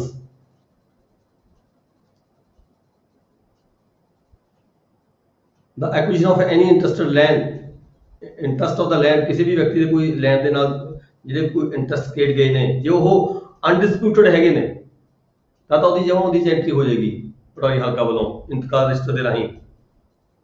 ਠੀਕ ਹੈ ਜੀ। ਇਫ ਦ ਡਿਸਪਿਊਟਡ, ਜੇਕਰ ਕੋਈ ਇਦਾਂ ਦੀ ਕੋਈ ਐਂਟਰੀ ਆ ਗਈ ਡਿਸਪਿਊਟਡ ਹੈ, ਮੰਨ ਲਓ ਕੋਰਟ ਕੇਸ ਚੱਲ ਰਿਹਾ ਹੈ, ਦੋ ਪਾਰਟੀਆਂ ਦਾ ਆਪਸ ਦੇ ਵਿੱਚ ਕੋਈ ਆਰਡਰ ਆ ਗਿਆ court the, if it is disputed be entered by the ਪਟਵਾਰੀ ਹਲਕਾ in the register of the mutations and dealt with the manner prescribed in subsection 4 ਤੇ 5। 4 ਤੇ 5 ਕੀ ਕਹਿੰਦੇ ਸੀਗੇ? 4 ਤੇ 5 ਇਹ ਕਿਹਾ ਹੈਗਾ, ਜਿਹੜਾ ਪਿਛਲਾ ਸੈਕਸ਼ਨ ਹੈਗਾ 34 ਉਹ 'ਚ ਕਿਹਾ ਗਿਆ ਵੀ ਰੈਵਨਿਊ ਆਫੀਸਰ ਉਹਦੀ ਇਨਕੁਆਇਰੀ ਕਰੇਗਾ, ਸਮੇਂ-ਸਮੇਂ ਤੇ ਇਨਕੁਆਇਰੀ ਕਰਕੇ ਉਹਦੇ ਤੇ ਆਰਡਰ ਕਰੇਗਾ। ਠੀਕ ਹੈ ਜੀ। ਦੈਟ ਫਿਰ ਉਹ ਜਿਹੜਾ ਐਂਟਰੀ ਹੈ ਉਹ ਉਹਦਾ ਪਾਰਟ ਬਣ ਜਾਏਗੀ ਜਮ੍ਹਾਂਬੰਦੀ ਦਾ। ਇਹਦੇ ਵਿੱਚ ਵੀ ਇਹੀ ਕਿਹਾ ਗਿਆ ਵੀ ਜੇ ਕੋਈ ਜਿਹੜਾ ਕੋਈ ਐਂਟਰੀ ਹੈ ਉਹ ਡਿਸਪਿਊਟਡ ਹੋਏਗੀ, if it is disputed we entered in the pਟਵਾਰੀ in the register of mutations and dealt with the ਉਸ ਤਰੀਕੇ ਨਾਲ ਡੀਲ ਕਰੇਗਾ ਰੈਵਨਿਊ ਆਫੀਸਰ ਵੱਲੋਂ, ਜਿਵੇਂ 34 ਦੇ 4 ਤੇ 5 ਡੀਲ ਹੁੰਦੀ ਹੈ। ਠੀਕ ਹੈ ਜੀ। मतलब ਤੁਸੀਂ ਸਪੈਸੀਫਿਕ ਆਰਡਰ ਕੀਤੇ ਜਾਣਗੇ, ਉਸ ਐਂਟਰੀ ਨੂੰ ਡਿਨਾਈ ਵੀ ਕੀਤਾ ਜਾ ਸਕਦਾ ਹੈ, ਉਸ ਐਂਟਰੀ 'ਚ ਮੋਡੀਫਿਕੇਸ਼ਨ ਵੀ ਕੀਤੀ ਜਾ ਸਕਦੀ ਹੈ, ਉਸ ਐਂਟਰੀ ਨੂੰ ਕਨਫਰਮ ਵੀ ਕੀਤਾ ਜਾ ਸਕਦਾ ਹੈ ਰੈਵਨਿਊ ਆਫਿਸਰ ਵੱਲੋਂ। ਨੈਕਸਟ ਹੈ ਵੈਰੀ ਇੰਪੋਰਟੈਂਟ ਇਹਦੇ ਕੁਐਸਚਨ ਕਈ ਵਾਰੀ ਆ ਜਾਂਦਾ ਹੈ ਜੀ, ਡਿਟਰਮੀਨੇਸ਼ਨ ਆਫ ਡਿਸਪਿਊਟਸ। ਜਿਵੇਂ ਆਪਾਂ 34 ਤੇ 35 ਪੜ੍ਹ ਚੁੱਕੇ, ਉਹਦੇ ਨਾਲ ਰਿਲੇਟਡ ਹੈਗਾ ਵੀ ਜੇਕਰ ਇਫ ਡਿਊਰਿੰਗ ਮੇਕਿੰਗ ਰਿਵੀਜ਼ਨ ਔਰ ਪ੍ਰੈਪਰੇਸ਼ਨ, ਜਮਾਬੰਦੀ ਬਣਾਉਂਦੇ ਹੋਏ, ਰਿਵੀਜ਼ਨ ਕਰਦੇ ਹੋਏ, ਤਿਆਰੀ ਕਰਦੇ ਹੋਏ, ਜਮਾਬੰਦੀ ਨਵੀਂ ਬਣਾਉਂਦੇ ਹੋਏ, ਉਹਦੀ ਤਿਆਰੀ ਕਰਦੇ ਹੋਏ, ਤਾਂ ਜਦ ਉਹਦੀ ਰਿਵੀਜ਼ਨ ਕਰਦੇ ਹੋਏ of any record or in course of any inquiry under the chapter, it dispute arises as to the matter of which entry is to be made in record. ਕਿਸੇ ਐਂਟਰੀ ਦੇ ਸੰਬੰਧ ਵਿੱਚ ਕੋਈ ਡਿਸਪਿਊਟ ਅਰਾਈਜ਼ ਹੋ ਜਾਂਦਾ ਹੈ, ਠੀਕ ਹੈ ਜੀ। ਔਰ ਇਹਨੇ ਰਜਿਸਟਰ ਆਫ ਮੋਟੇਸ਼ਨਸ, ਕੋਈ ਐਂਟਰੀ ਹੈ, ਚਾਹੇ ਉਹ ਇੰਤਕਾਲ ਦੇ ਵਿੱਚ ਹੈ, ਚਾਹੇ ਉਹ ਕਿਸੇ ਹੋਰ ਰਿਕਾਰਡ ਦੇ ਵਿੱਚ ਹੈ, ਗੁਰਦੌਰੀ ਦੇ ਵਿੱਚ ਹੈ, ਰੋਜ਼ਨਾਮਚੇ ਦੇ ਵਿੱਚ ਹੈ, ਠੀਕ ਹੈ, ਕੋਈ ਡਿਸਪਿਊਟ ਅਰਾਈਜ਼ ਹੋ ਜਾਂਦਾ ਹੈ, ਤਾਂ ਕੀ ਹੈ, revenue officer may of his own motion, ਖੁਦ ਰੈਵਨਿਊ ਆਫਿਸਰ ਖੁਦ, ਔਰ ਔਨ ਦਾ ਐਪਲੀਕੇਸ਼ਨ, ਜਾਂ ਕੋਈ ਪਾਰਟੀ ਉਸ ਨੂੰ ਇਨ ਬਿਟਵੀਨ ਕੋਈ ਪਾਰਟੀ ਰੈਵਨਿਊ ਆਫਿਸਰ ਨੂੰ ਕੋਈ ਅਰਜ਼ੀ ਦਿੰਦੀ ਹੈ, on the application of the party interested but subject to the provisions of the next following sections, and after such inquiry, ਉਹਦੀ ਇਨਕੁਆਰੀ ਕਰਕੇ ਜੋ ਵੀ ਠੀਕ ਸਮਝਦਾ ਹੈ ਰੈਵਨਿਊ ਆਫਿਸਰਸ ਉਸ ਐਂਟਰੀ ਦੇ ਰਿਗਾਰਡਿੰਗ ਆਪਣੇ ਆਰਡਰ ਕਰੇਗਾ। Determine the entry to be made or as to the that matter, ਉਸ ਐਂਟਰੀ ਦੇ ਰਿਗਾਰਡਿੰਗ ਰੈਵਨਿਊ ਆਫਿਸਰ ਵੱਲੋਂ ਡਿਟਰਮਿਨ ਕੀਤਾ ਜਾਵੇਗਾ ਵੀ ਇਹ ਐਂਟਰੀ ਗਲਤ ਹੈ, ਠੀਕ ਹੈ, ਇਹ 'ਚ ਕੋਈ ਅਮੈਂਡਮੈਂਟ ਦੀ ਜ਼ਰੂਰਤ ਹੈ ਜਾਂ ਨਹੀਂ ਹੈਗੀ। ਮਤਲਬ ਕਿ ਆਪਦਾ ਫੈਸਲਾ ਸੁਣਾ ਦੇਗਾ ਰੈਵਨਿਊ ਆਫਿਸਰਸ ਉਸ ਐਂਟਰੀ ਦੇ ਰਿਗਾਰਡਿੰਗ, ਜੇ ਕਿਸੇ ਐਂਟਰੀ ਦੇ ਵਿੱਚ ਕੋਈ ਦੋ ਪਾਰਟੀਆਂ ਦਾ ਆਪਸੀ ਡਿਸਪਿਊਟ ਕ੍ਰੀਏਟ ਹੋ ਗਿਆ। Revenue officer after inquiry has to determine the entry whether it is wrong, right or needs no modification. Sir ਇਹਨਾਂ ਸੈਕਸ਼ਨਾਂ ਵਿੱਚ ਰਿਕਾਰਡ ਵਰਡ ਯੂਜ਼ ਕੀਤਾ ਗਿਆ, ਜਮਾਬੰਦੀ ਕਿਉਂ ਨਹੀਂ ਕੀਤਾ ਗਿਆ ਵਰਡ? ਇਹ ਦੇਖੋ ਜਮਾਬੰਦੀ ਹੈ, ਰੈਵਨਿਊ ਰਿਕਾਰਡ ਨੂੰ ਜਮਾਬੰਦੀ ਦਾ ਵਰਡ ਇੱਥੇ ਨਹੀਂ ਯੂਜ਼ ਕੀਤਾ ਗਿਆ, ਇਹਨੂੰ ਰਿਕਾਰਡ ਆਫ ਰਾਈਟਸ, ਮਾਲਕੀ ਦੇ ਹੱਕਾਂ ਦਾ ਰਿਕਾਰਡ ਆਫ ਰਾਈਟਸ ਵਰਡ ਇੱਥੇ ਯੂਜ਼ ਕੀਤਾ ਗਿਆ, ਹੱਕਾਂ ਦਾ ਰਿਕਾਰਡ। ਹੱਕ ਕਿਹੜੇ? ਕੋਈ ਵੀ ਹੱਕ ਹੋ ਸਕਦਾ ਹੈ, ਮਾਲਕੀ ਦਾ ਹੱਕ ਵੀ ਹੋ ਸਕਦਾ ਹੈ, ਮੁਰਤਨ ਦਾ ਹੱਕ ਵੀ ਹੋ ਸਕਦਾ ਹੈ, ਪੜੇਦਾਰ ਦਾ ਹੱਕ ਵੀ ਹੋ ਸਕਦਾ, ਆਕੂਪੈਂਸੀ ਚੇਂਜ ਵੀ ਹੋ ਸਕਦੇ ਹੋ, ਅਸਾਈਨੀ ਵੀ ਹੋ ਸਕਦੇ ਹੋ, ਠੀਕ ਹੈ ਜੀ। ਇਹ ਜਿਵੇਂ ਸਮਾਂ ਸੀਗਾ ਉਸ ਵੇਲੇ 1887 ਦੀ ਗੱਲ ਕਰ ਰਹੇ ਹਾਂ, ਦੇਖੋ ਉਸ ਵੇਲੇ ਜਿਹੜਾ ਸਮਾਂ ਯੂਜ਼ ਹੁੰਦਾ ਸੀ, ਵਰਡਸ ਇਹਨਾਂ ਨੇ ਯੂਜ਼ ਕੀਤੇ ਗਏ, ਠੀਕ ਹੈ। ਰਿਕਾਰਡ ਆਫ ਰਾਈਟਸ ਨੂੰ ਤੁਸੀਂ ਜਮਾਬੰਦੀ ਮੰਨਣਾ ਹੈ। ਰਿਕਾਰਡ ਜਿੰਨੇ ਤੁਸੀਂ ਇੰਤਕਾਲ ਵਗੈਰਾ ਜਮਾਬੰਦੀ ਰੋਜ਼ਾਂ 'ਚ ਰਪਟਾ ਪਾਉਂਦੇ ਆ, ਉਹਨੂੰ ਤੁਸੀਂ ਐਨੂਅਲ ਰਿਕਾਰਡ ਕਹਿਣਾ ਹੈ। All the annual record after confirmation makes the part of the revenue record of rights. Next is 36(2). It is also very important. 36(2). जेकर dispute, if any such dispute, the revenue officer is unable to satisfy. जे कोई entry होगी record ਦੇ ਵਿੱਚ ਤੇ ਉਹ disputed ਹੋਗੀ, party ਨੇ ਕਿਸੇ ਨੇ ਐਪਲੀਕੇਸ਼ਨ ਦੇ ਦਿੱਤੀ ਜਾਂ ਰੈਵਨਿਊ ਆਫਿਸਰ ਨੂੰ ਖੁਦ ਲੱਗਿਆ, ਐਂਟਰੀ ਡਿਸਪਿਊਟਡ ਹੋਗੀ ਤੇ revenue officer is unable to settle, certainly revenue officer unable ਹੈ, ਮਤਲਬ ਕਿ ਉਹਨੂੰ ਪਤਾ ਨਹੀਂ ਲੱਗ ਰਿਹਾ ਵੀ ਕੌਣ ਕਬਜ਼ੇ 'ਚ ਹੈ, ਕੌਣ ਕਬਜ਼ੇ 'ਚ ਨਹੀਂ ਹੈਗਾ, ਕਿਹੜੀ ਪਾਰਟੀ ਦਾ ਮੌਕੇ ਤੇ ਕਬਜ਼ਾ ਹੈ, ਕਿਹੜੀ ਪਾਰਟੀ ਦਾ ਨਹੀਂ ਹੈਗਾ। ਜਿੱਥੇ ਕਬਜ਼ਾ ਅਸਰਟਨ ਕਰਨਾ ਜ਼ਰੂਰੀ ਹੋਵੇ ਕਿਸੇ ਰੈਵਨਿਊ ਐਂਟਰੀ ਦੇ ਸੰਬੰਧ ਵਿੱਚ, ਪਰ ਰੈਵਨਿਊ ਆਫਿਸਰ ਨੂੰ ਇਹ ਪਤਾ ਨਾ ਲੱਗੇ ਵੀ ਅਸਲ 'ਚ ਕਬਜ਼ਾ ਹੈ ਕਿਹਦਾ, ਤਾਂ ਸਭ ਤੋਂ ਪਹਿਲਾਂ ਰੈਵਨਿਊ ਆਫਿਸਰ ਵੱਲੋਂ ਉਸਦੇ ਪੋਜੈਸ਼ਨ ਦੇ ਰਿਗਾਰਡਿੰਗ ਇਨਕੁਆਰੀ ਕੀਤੀ ਜਾਏਗੀ। ਪੋਜੈਸ਼ਨ ਦੇ ਰਿਗਾਰਡਿੰਗ ਇਨਕੁਆਰੀ ਕਰਕੇ ਜੇਕਰ ਉਹਨੂੰ ਲੱਗੇਗਾ ਰੈਵਨਿਊ ਆਫਿਸਰ ਨੂੰ ਵੀ ਕਿਹੜਾ ਵਿਅਕਤੀ ਜਿਹੜਾ ਹੈਗਾ ਇੰਟਾਈਟਲ ਹੈ ਪੋਜੈਸ਼ਨ ਦਾ, ਸਪੈਸ਼ਲ ਆਰਡਰ ਕੀਤਾ ਜਾਵੇਗਾ ਵੀ he is to put in possession, order ਕੀਤੇ ਜਾਣਗੇ ਰੈਵਨਿਊ ਆਫਿਸਰ ਵੱਲੋਂ, ਉਸ ਵਿਅਕਤੀ ਨੂੰ ਕਬਜ਼ਾ ਕਰਵਾਇਆ ਜਾਵੇਗਾ। ਪਹਿਲਾਂ ਕਬਜ਼ੇ ਦੇ ਆਰਡਰ ਕੀਤੇ ਜਾਣਗੇ ਵੀ ਇਹਨੂੰ ਕਬਜ਼ਾ ਦਿਲਾਇਆ ਜਾਵੇ। ਇਫ ਐਨੀ, ਮੈਂ ਦੁਬਾਰਾ ਪੜ੍ਹਨ ਲੱਗਿਆ ਇਸੇ ਸੈਕਸ਼ਨ ਨੂੰ, subsection 236 the, if any such dispute the revenue officer is unable to satisfy himself as to which of the parties thereto is in possession of any property to which the dispute relates, he shall ascertain by summary inquiry, वो summary inquiry करके ascertain करेगा, ascertain की करेगा भी देखेगा भी किधर कब्जा है, ए दा या बी दा, who is the person best entitled to the property, भी केड़ा पर्सन जेड़ा सही हैगा ਇਹਦੇ ਚ ਦੋਹਾਂ ਚੋਂ, A ਚੋਂ और B ਚੋਂ, and shall by order direction देवेगा that person be put in possession, thereof ਵੀ ਇਸ ਵਿਅਕਤੀ ਨੂੰ ਕਬਜ਼ਾ ਦਿੱਤਾ ਜਾਵੇ, and that an entry in accordance with the order be made in record of register। ਇਹ ਜਿਹੜਾ ਆਰਡਰ ਹੋਏਗਾ ਫਿਰ ਇਹਦੇ ਮੁਤਾਬਕ ਰਿਕਾਰਡ ਦੇ ਵਿੱਚ ਐਂਟਰੀ ਕੀਤੀ ਜਾਵੇਗੀ। ਕਲੀਅਰ ਹੈ ਜੀ? ਜੋ ਆਰਡਰ ਹੋਗਾ ਫਾਈਨਲ ਆਰਡਰ ਰੈਵਨਿਊ ਆਫਿਸਰ ਵੱਲੋਂ ਉਹਦੇ ਮੁਤਾਬਕ ਜਿਹੜੀ ਐਂਟਰੀ ਉਹ ਕਨਫਰਮ ਸਮਝੀ ਜਾਵੇਗੀ, ਜੇ ਡਿਨਾਈ ਕਰਤਾ, ਜੇ ਕਬਜ਼ਾ ਏ ਦੀ ਥਾਂ ਤੇ ਬੀ ਨੂੰ ਦਵਾਤਾ। Next section, subsection 3, a direction of a revenue officer under subsection 2 shall be subject to any decree or order which may be subsequently passed by the court of competent jurisdiction। ਜਿਹੜਾ order revenue officer ਵੱਲੋਂ ਕਬਜ਼ੇ ਸੰਬੰਧੀ ਕੀਤਾ ਗਿਆ ਹੈ ਜਾਂ entry ਸੰਬੰਧੀ ਕੀਤਾ ਗਿਆ ਸਬਸੈਕਸ਼ਨ 2 ਦੇ ਵਿੱਚ, that will be subject to the order and decree। ਜੇ ਕੋਈ ਉਸ ਤੋਂ ਬਾਅਦ ਕਿਸੇ ਕੋਰਟ ਵੱਲੋਂ, ਕੰਪੀਟੈਂਟ ਕੋਰਟ ਵੱਲੋਂ, ਚਾਹੇ ਉਹ ਰੈਵਨਿਊ ਕੋਰਟ ਹੈ ਚਾਹੇ ਉਹ ਸਿਵਲ ਕੋਰਟ ਹੈ, ਫਰਦਰ ਕੋਈ ਆਰਡਰ ਆ ਜਾਂਦਾ ਹੈ, that will be final, ਮਤਲਬ subject to the order of the court. ਜਿਹੜੀ ਐਂਟਰੀ ਹੋਈ ਫਿਰ ਉਸ ਦਾ ਜੇ ਕੋਈ ਆਰਡਰ ਮੰਨ ਲਓ ਸੇਮ ਆ ਗਿਆ ਜੋ ਐਂਟਰੀ ਤਹਿਸੀਲਦਾਰ ਨੇ ਪਾਈ ਸੀ, ਰੈਵਨਿਊ ਆਫਿਸਰ ਨੇ ਪਾਈ ਸੀ, ਜਿਹਦਾ ਸੇਮ ਆਰਡਰ ਹੋਇਆ ਤਾਂ ਠੀਕ ਹੈ। ਜੇ ਕੋਈ ਆਰਡਰ ਰਿਵਰਸ ਹੋ ਕੇ ਆ ਗਿਆ ਜਾਂ ਮੋਡੀਫਾਈ ਹੋ ਕੇ ਆ ਗਿਆ ਤਾਂ that order will be final of the court।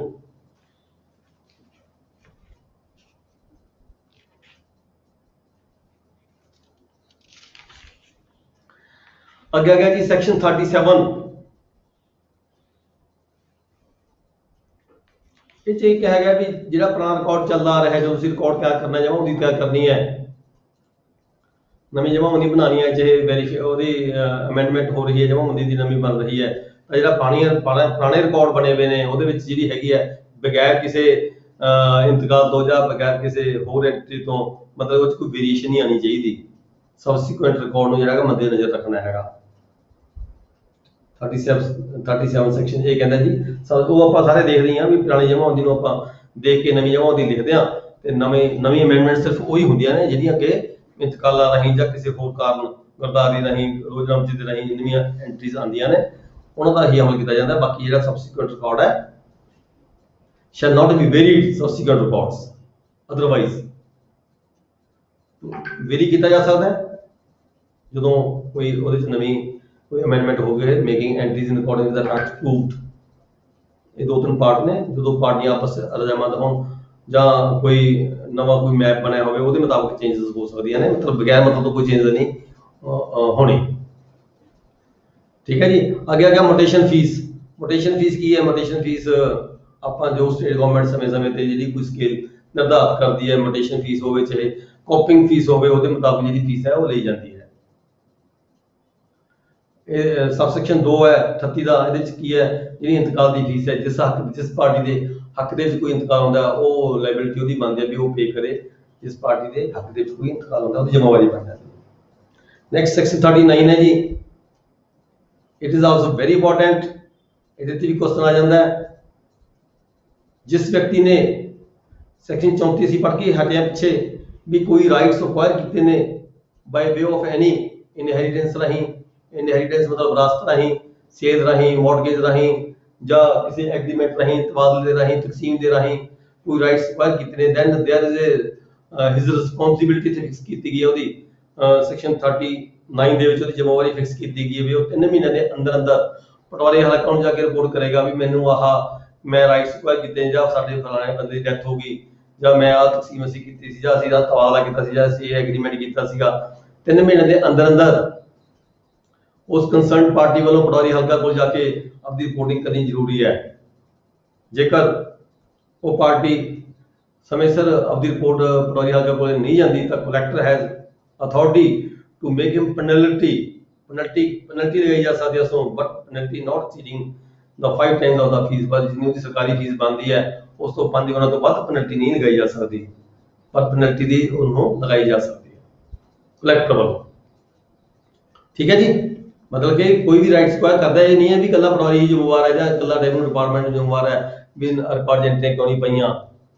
ਜ਼ਿੰਮੇਵਾਰੀ ਪਾਰਟੀ ਦੀ, ਕੰਸਰਨ ਪਾਰਟੀ ਦੀ ਵੀ ਜ਼ਿੰਮੇਵਾਰੀ ਬਣਦੀ ਹੈ ਵੀ ਉਹ ਵੀ ਜਾ ਕੇ ਆਪਣੀ ਰੈਵਨਿਊ ਆਫਿਸਰ ਨੂੰ ਜਾਂ ਪਟਵਾਰੀ ਹਲਕਾ ਨੂੰ ਜਾ ਕੇ ਰਿਪੋਰਟ ਕਰੇ। ਨੈਕਸਟ ਆ ਗਿਆ ਜੀ section 40।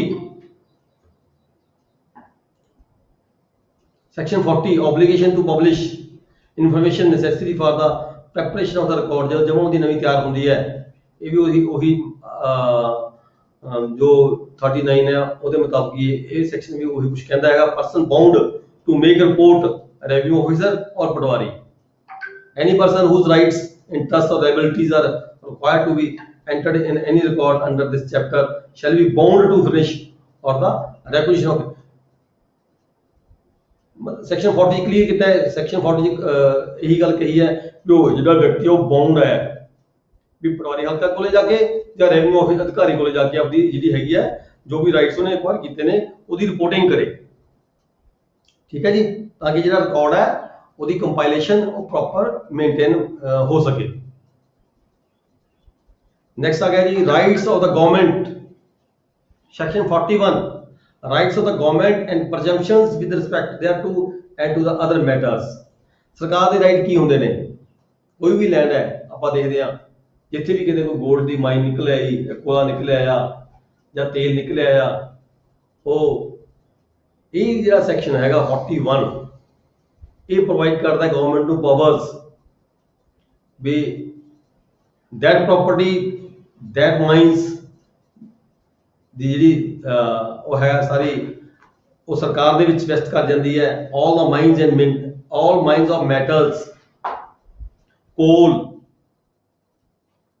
and all the earth's oil, gold, washing shall be deemed to be the property of the state government। ਉਹ ਸਾਰੀ ਜਿਹੜੀ ਪ੍ਰਾਪਰਟੀ ਹੈ ਉਹ ਸਰਕਾਰ ਦੇ ਨੂੰ ਇਨਵੈਸਟ ਕਰਦੀ ਹੈ ਉਸੇ ਸਮੇਂ ਜਿੱਥੇ ਕਿਤੇ ਕੋਈ ਇਦਾਂ ਦੀ ਮਾਈਨ ਨਿਕਲ ਜਾਂਦੀ ਹੈ ਕਿ ਉਹ government for the purpose of the state and the state government shall ਇਹ state government ਦੀ ਗੱਲ ਕੀਤੀ ਹੈ ਜਿੱਥੇ ਦੋ ਗਵਰਨਮੈਂਟ ਨੇ, state government, central government ਵਿੱਚ ਜਿਸ ਵੀ ਜਿਹੜਾ ਵੀ ਪਿੰਡ ਕਿਸੇ ਜਿਹੜੀ ਸਰਕਾਰ ਦੇ ਅੰਦਰ ਆਉਂਦਾ ਹੈ ਉਹ ਸਰਕਾਰ ਦੀ ਜਿਹੜੀ ਹੈਗੀ ਹੈ ਇਨਵੈਸਟ ਕਰੇਗੀ ਉਹ ਪ੍ਰਾਪਰਟੀ ਜਿੱਥੇ ਕੋਈ ਇਦਾਂ ਦੀ ਖਾਨ ਨਿਕਲ ਜਾਂਦੀ ਹੈ। government shall have all the powers necessary for the proper enjoyment। ਸਰਕਾਰ ਕੋਈ ਵੀ ਉੱਥੇ ਕਿਸੇ ਵੀ ਤਰੀਕੇ ਨਾਲ ਜ਼ਮੀਨ ਨੂੰ ਖੋਦ ਵੀ ਸਕਦੀ ਹੈ, ਪੱਟ ਵੀ ਸਕਦੀ ਹੈ, ਮਾਈਨਿੰਗ ਨੂੰ ਕੋਈ ਵੀ ਬਣਾ ਸਕਦੀ ਹੈ, ਪਰ ਉਹਦੇ ਅੱਗੇ ਅਸੀਂ ਜਾ ਕੇ ਪੜਾਂਗੇ ਵੀ ਜੋ ਵੀ ਸਰਕਾਰ ਵੱਲੋਂ ਕੀਤੇ ਜਾਂਦੇ ਕੋਈ ਇਨਫਲੂਐਂਸ ਉਸ ਵਿਅਕਤੀ ਉਹ ਪ੍ਰਾਪਰਟੀ ਨੂੰ ਕੋਈ ਨੁਕਸਾਨ ਪਹੁੰਚਾਇਆ ਜਾਂਦਾ ਹੈ ਉਹਦੀ ਜਿਹੜੀ ਖਾਨਾ ਪੂਰਤੀ ਹੈ ਉਹਦੇ ਨੁਕਸਾਨ ਦੀ ਜਿਹੜੀ ਪੂਰਤੀ ਉਹ ਵੀ ਗਵਰਨਮੈਂਟ ਵੱਲੋਂ ਸਮੇਂ-ਸਮੇਂ ਤੇ ਅੱਗੇ ਸੈਕਸ਼ਨ 'ਚ ਪੜਾਂਗੇ ਸਰਕਾਰ ਵੱਲੋਂ ਕੀਤੀ ਜਾਏਗੀ। ਫਿਰ ਆ ਗਿਆ ਜੀ section 42 presumptions as to ownership of the forest, quarries and wasteland। 18/11/1971 ਤੋਂ ਪਹਿਲਾਂ ਇਹ ਪ੍ਰਜ਼ੂਮ ਕੀਤਾ ਜਾਂਦਾ ਹੈ 18/11/1971 ਤੋਂ ਪਹਿਲਾਂ ਜਿਹੜਾ ਵੀ ਰਿਕਾਰਡ ਆਫ ਰਾਈਟਸ ਬਣਿਆ ਹੋਇਆ ਹੈ ਉਹ 'ਚ ਇਹ ਪ੍ਰਜ਼ੂਮ ਕੀਤਾ ਜਾਂਦਾ ਵੀ ਜੇ ਕਿਤੇ ਵੀ ਕੋਈ ਫੋਰੈਸਟ ਹੈ, ਕੋਈ ਖਤਾਨ ਬਣੇ ਹੋਏ ਨੇ, ਕੋਈ ਵੇਸਟਲੈਂਡ ਪਈ ਹੈ, that will be presumed to the government। ਉਹਦੀ ਓਨਰਸ਼ਿਪ ਸਰਕਾਰ ਦੀ ਮੰਨੀ ਜਾਏਗੀ। 18/11/71 ਤੋਂ ਬਾਅਦ ਜਿਹੜਾ ਵੀ ਰਿਕਾਰਡ ਬਣਿਆ ਜੇ ਕਿਤੇ ਇਦਾਂ ਦੀ ਕੋਈ ਵੇਸਟਲੈਂਡ ਪਈ ਹੈ, ਕੋਈ ਫੋਰੈਸਟ ਪਏ ਨੇ, ਕੋਈ ਖਤਾਨ ਹੈਗੇ ਨੇ ਤਾਂ ਉਹਦੇ ਤੇ ਜਿਹੜੀ ਰਿਸਪੌਂਸਿਬਿਲਿਟੀ ਓਨਰਸ਼ਿਪ ਹੈ ਉਹਦੀ ਉਹ ਮਾਲਕਾਂ ਦੀ ਹੋਏਗੀ। ਜਿਹੜੇ ਵੀ ਮਾਲਕ ਉਹਦੇ ਤੇ ਕਾਬਜ਼ ਹੈਗੇ ਨੇ ਉਹ ਮਾਲਕਾਂ ਦੀ ਮੰਨੀ ਜਾਏਗੀ। ਇਹ ਸਬ ਸੈਕਸ਼ਨ 2 ਕਹਿੰਦੇ ਜੀ। ਸਬ ਸੈਕਸ਼ਨ 3 ਚ ਕੀ ਕਿਹਾ ਗਿਆ ਜੀ? the presumptions created by subsection 1 may be rebutted। Sir ਜੀ ਸਰ ਜੇ 1871 ਦੇ ਬਾਅਦ ਹੋਣਗੇ ਹੈ ਜੀ, ਜੇ 1871 ਦੇ ਬਾਅਦ ਹੋਣ 1871 ਦੇ ਬਾਅਦ ਜਿਹੜੀਆਂ ਜੋ ਵਾਲਾ ਰਿਕਾਰਡ ਆਪਣਾ ਰਿਕਾਰਡ ਦਿਖਾਏਗਾ ਉਸ ਰਿਕਾਰਡ ਦੇ ਮੁਤਾਬਕ ਉਸ ਮਾਲਕ ਦੀ ਮੰਨੀ ਜਾਏਗੀ। ਜੀ ਜਿਹੜੀ ਉਸ ਤੋਂ ਪਹਿਲਾਂ ਦੀਆਂ ਨੇ ਜਿੰਨੀਆਂ ਵੀ ਕੋਈ ਵੇਸਟਲੈਂਡ ਨੇ, ਖਤਾਨ ਨੇ ਜਾਂ ਜੰਗਲਾਤ ਨੇ 18/11/1975 ਤੋਂ ਪਹਿਲਾਂ ਰਿਕਾਰਡ ਆਫ ਰਾਈਟਸ ਜਿਹੜਾ 18/11/1971 ਨੂੰ ਜਿਹੜਾ ਜਮ੍ਹਾਂਬੰਦੀ ਬਣ ਚੁੱਕੀ ਹੈ ਉਸ ਤੋਂ ਪਹਿਲਾਂ ਸਾਰੀ ਪ੍ਰਾਪਰਟੀ ਇਹ ਸਰਕਾਰ ਦੀ ਮੰਨੀ ਜਾਏਗੀ। ਪ੍ਰਜ਼ੂਮ ਕੀਤੇ ਵੀ ਇਹ ਗਵਰਨਮੈਂਟ ਲੈਂਡ ਹੈ। ਚਾਹੇ ਕੋਈ ਫੋਰੈਸਟ ਹੈ, ਚਾਹੇ ਕੋਈ ਖਤਾਨ ਨੇ, ਕੋਈ ਵੇਸਟਲੈਂਡ ਪਈ ਹੈ, that will be presumed to the government land। ਪਰ 18/11/71 ਤੋਂ ਬਾਅਦ ਜੇ ਕੋਈ ਰਿਕਾਰਡ ਬਣ ਗਿਆ ਤਾਂ ਉਹ ਰਿਕਾਰਡ ਦੇ ਮੁਤਾਬਕ ਉਹ ਬੰਦਾ ਮਾਲਕ ਹੋਏਗਾ। ਬੇਸ਼ੱਕ ਉਹ ਫੋਰੈਸਟ ਵੀ ਹੈ, ਉਹਦਾ ਮਾਲਕ ਉਹ ਵਿਅਕਤੀ ਹੋਏਗਾ ਜਿਹਦੇ ਨਾਮ ਤੇ ਉਹ ਰਿਕਾਰਡ ਬਣਿਆ 1873 ਤੋਂ ਬਾਅਦ ਦਾ। 18/11/1972 ਤੋਂ ਬਾਅਦ ਜਿਹੜਾ ਵੀ ਰਿਕਾਰਡ ਬਣ ਗਿਆ, ਜਿਸ ਵੀ ਓਨਰਸ਼ਿਪ ਜਿਸ ਵਿਅਕਤੀ ਨੂੰ ਉਹ ਪ੍ਰਾਪਰਟੀ ਦੀ ਓਨਰਸ਼ਿਪ ਰਿਕਾਰਡ ਦੇ ਵਿੱਚ ਐਂਟਰ ਹੋਗੀ, that will be the owner of that land। ਠੀਕ ਹੈ ਜੀ। ਜੇ ਇਕੱਲਾ ਕਬਜ਼ਾ ਹੋਵੇ ਨਹੀਂ, ਕਬਜ਼ੇ ਦੀ ਗੱਲ ਨਹੀਂ ਹੈ। ਓਨਰ ਨਹੀਂ, ਰਿਕਾਰਡ ਦੇ ਵਿੱਚ ਮਾਲਕ ਓਨਰਸ਼ਿਪ ਸ਼ੋ ਕਰੇਗਾ documentary. when in any record next third ਚ ਕੀ ਕਿਹਾ ਹੈਗਾ ਜੀ? subsection 3 the presumption created by subsection 1 section 1 ਦੇ ਵਿੱਚ ਜਿਹੜੀ ਇੱਕ ਪ੍ਰਜੈਂਪਸ਼ਨ ਕ੍ਰੀਏਟ ਅਸੀਂ ਕੀਤੀ ਗਈ ਹੈ ਵੀ ਸਰਕਾਰ ਦੀ ਮਾਲਕੀ ਹੋਏਗੀ, ਪਰ ਜੇਕਰ ਕੋਈ ਵਿਅਕਤੀ ਮੇ ਬੀ ਰਿਵਰਟਡ, ਇਸ ਨੂੰ ਰਿਵਰਟ ਵੀ ਕਰ ਸਕਦਾ ਹੈ, ਮਤਲਬ ਕਿ ਡਿਫੈਂਡ ਵੀ ਕਰ ਸਕਦਾ ਹੈ, डिफेंड करके from the record of reports made by the assessing officer, कोई असेसमेंट हुई, असेसमेंट ਦੇ ਵਿੱਚ ਉਹਦਾ ਨਾਮ ਹੈਗਾ ਸੀ, ਕਿਸੇ ਘਰ ਰਹਿ ਗਿਆ, ਕਰ ਗਿਆ, ਤਾਂ ਉਹ ਵਿਅਕਤੀ ਆਪਦੇ ਇਸ ਨੂੰ ਕੰਟੈਸਟ ਵੀ ਕਰ ਸਕਦਾ ਵੀ ਨਹੀਂ ਜੀ ਮੇਰੀ ਮਾਲਕੀ ਸੀ। ਤਾਂ ਸਬਸੈਕਸ਼ਨ 3 ਦੇ ਵਿੱਚ ਉਸ ਬੰਦੇ ਨੂੰ ਮਤਲਬ ਕਿ ਉਹਦੇ ਰਾਈਟਸ ਖਤਮ ਨਹੀਂ ਕੀਤੇ ਗਏ, ਉਹਨੂੰ ਮੌਕਾ ਵੀ ਦਿੱਤਾ ਗਿਆ ਵੀ ਤੂੰ ਆਪਦਾ ਰਿਵਰਟ ਵੀ ਕਰ ਸਕਦਾ ਹੈ, ਇਸ ਨੂੰ ਆਪਦਾ ਕੰਟੈਸਟ ਵੀ ਕਰ ਸਕਦਾ, ਤੂੰ ਸ਼ੋ ਵੀ ਕਰ ਸਕਦਾ ਵੀ ਹਾਂ ਮੇਰੀ ਮਾਲਕੀ ਹੈ, ਸਰਕਾਰ ਦੀ ਨਹੀਂ ਹੈਗੀ। सबसेक्शन 3 ਦੀ बी पार्ट ਹੈਗਾ ਜੀ, the record or report is silent, ये रिकॉर्ड भी साइलेंट है, रिपोर्ट भी साइलेंट है, कोई असेसिंग ऑफिसर वालों किਤੇ शो नहीं किया गया भी हाँ ये जमीन किहदी है, जॉब नहीं बोलती, कोई रिकॉर्ड नहीं बोलता, कोई प्रोसीडिंग भी नहीं बोलदियां, जो असेसमेंट हुई ਉਹਦੇ ਵਿੱਚ ਵੀ ਕਿਤੇ ਪਤਾ ਨਹੀਂ ਚੱਲਦਾ ਵੀ ਇਹ ਜ਼ਮੀਨ ਕਿਹਦੀ ਹੈ। if the record or report is silent, then from a comparison between the assessment of the village in which there existed and the assessment of the village of the similar character, ਤਾਂ ਉਹਦੇ ਨਾਲ ਦੇ ਪਿੰਡ ਨੂੰ ਦੇਖਿਆ ਜਾਏਗਾ,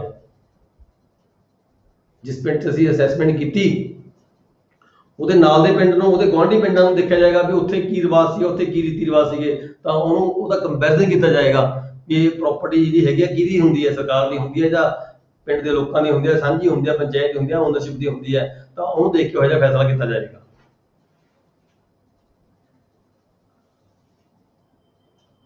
next है 4 subsection 4, until the presumption is so rebutted, जो तक कोई रिवर्ट नहीं कर लेंदा अपनी presumption ਨੂੰ, ਇਸ ਨੂੰ ਪਹਿਲੀ ਦੇ ਵਿੱਚ ਜੋ ਸਰਕਾਰ ਨੂੰ ਕਿਹਾ ਵੀ ਸਰਕਾਰ ਦੀ ਪ੍ਰਾਪਰਟੀ ਬਣੇਗੀ, जो तक ਉਹਨੂੰ ਕੋਈ ਰਿਵਰਟ ਨਹੀਂ ਕਰ ਦਿੰਦਾ, the forest, quarry and land or interest shall be held belong to the government, ਤਾਂ ਉਹ ਪ੍ਰਾਪਰਟੀ ਉਦੋਂ ਤੱਕ ਸਰਕਾਰ ਦੀ ਰਹੇਗੀ ਜਦੋਂ ਤੱਕ ਉਸ ਨੂੰ ਕੋਈ ਕੰਟੈਸਟ ਨਹੀਂ ਕਰਦਾ ਜਾਂ ਰਿਵਰਟ ਨਹੀਂ ਕਰਦਾ, ਆਪਣਾ ਕਲੇਮ ਸਾਬਤ ਨਹੀਂ ਕਰ ਲੈਂਦਾ ਜੋ ਤੱਕ ਕੋਈ ਵਿਅਕਤੀ, ਤਾਂ ਇਹ ਜਿਹੜਾ ਵੈਸਟ ਕਰੇਗੀ ਗਵਰਨਮੈਂਟ ਦੇ ਵਿੱਚ, ਜਿਵੇਂ 42(1) ਦੀ ਤਰ੍ਹਾਂ। ਠੀਕ ਹੈ ਜੀ। ਨੈਕਸਟ ਹੈ ਸੈਕਸ਼ਨ 43,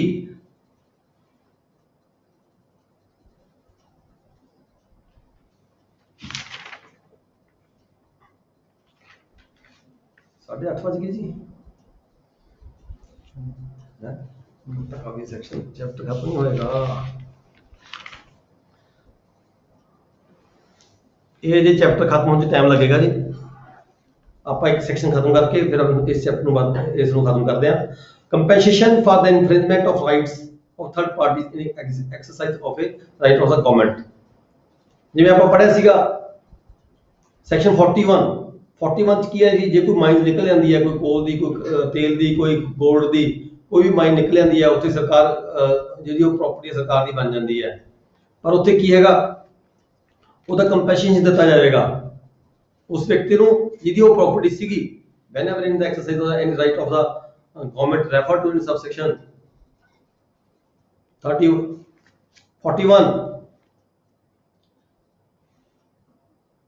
ऑक्यूपेशन ऑफ डिस्टर्बेंस, उस व्यक्ति ਨੂੰ डिस्टर्बेंस ਹੋਈ ਕੋਈ ਜਾਂ ਉਹਦਾ ਕਬਜ਼ਾ ਸਰਕਾਰ ਨੇ ਲਿਆ ਜ਼ਮੀਨ ਦਾ, shall pay, state government shall pay or cause to be paid to the person compensation of for the infringement, मतलब कि उस दी ਜਿਹੜੀ ਜ਼ਮੀਨ ਹੈ ਜੇ ਤਾਂ ਉਹਨੂੰ ਕੋਈ ਨੁਕਸਾਨ ਹੋਇਆ ਹੋਵੇ ਜ਼ਮੀਨ ਨੂੰ ਜਾਂ ਕਿਸੇ ਵੀ ਕਾਰਨ ਨੂੰ ਡਿਸਟਰਬੈਂਸ ਹੋਈ ਹੋਵੇ, ਉਹਦਾ ਜਿਹੜਾ ਕੰਪਨਸੇਸ਼ਨ ਹੈ ਉਹ ਸਰਕਾਰ ਵੱਲੋਂ ਉਹਦਾ ਕੀਤਾ ਜਾਵੇਗਾ ਕੰਸਰਨ ਪਰਸਨ।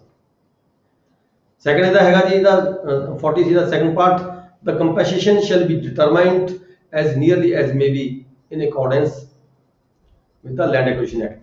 ਇਹ ਜਿਹੜਾ ਕੰਪਨਸੇਸ਼ਨ ਹੈ ਇਹ ਲੈਂਡ ਐਕੁਜੀਸ਼ਨ ਜਿਹੜਾ 1887 ਸੀ ਪਹਿਲਾਂ, ਫਿਰ ਉਦੋਂ ਪਹਿਲਾਂ 1870 ਸੀਗਾ, ਹੁਣ 2013 ਬਣ ਗਿਆ ਜੀ, ਪਹਿਲਾਂ 1870 ਸੀ ਫਿਰ 1887 ਬਣਿਆ ਫਿਰ 2013 ਬਣ ਗਿਆ। ਇਹਨਾਂ ਨੇ ਕਿਹਾ ਵੀ ਜਿਹੜੀ ਉਹ ਕੰਪਨਸੇਸ਼ਨ ਵਿਅਕਤੀ ਨੂੰ ਦੇਣਾ ਹੈ ਉਹ ਲੈਂਡ ਐਕੁਜੀਸ਼ਨ ਐਕਟ ਦੇ ਤਹਿਤ ਹੈ। ਠੀਕ ਹੈ ਜੀ। ਅੱਜ ਇਸ ਦੇ ਨਾਲ ਹੀ ਆਪਾਂ ਅੱਜ ਦਾ ਜਿਹੜਾ ਇਹ ਪੰਜਾਬ ਲੈਂਡ ਐਕਟ ਇੱਥੇ ਖਤਮ ਕਰਨ ਲੱਗੇ ਆ। ਸੈਕਸ਼ਨ 43 ਤੇ ਆਪਾਂ ਕੱਲ ਨੂੰ ਪੜਾਂਗੇ ਜੀ ਸੈਕਸ਼ਨ 44 ਤੋਂ, ਤੇ ਆਪਾਂ ਹੁਣ ਨੈਕਸਟ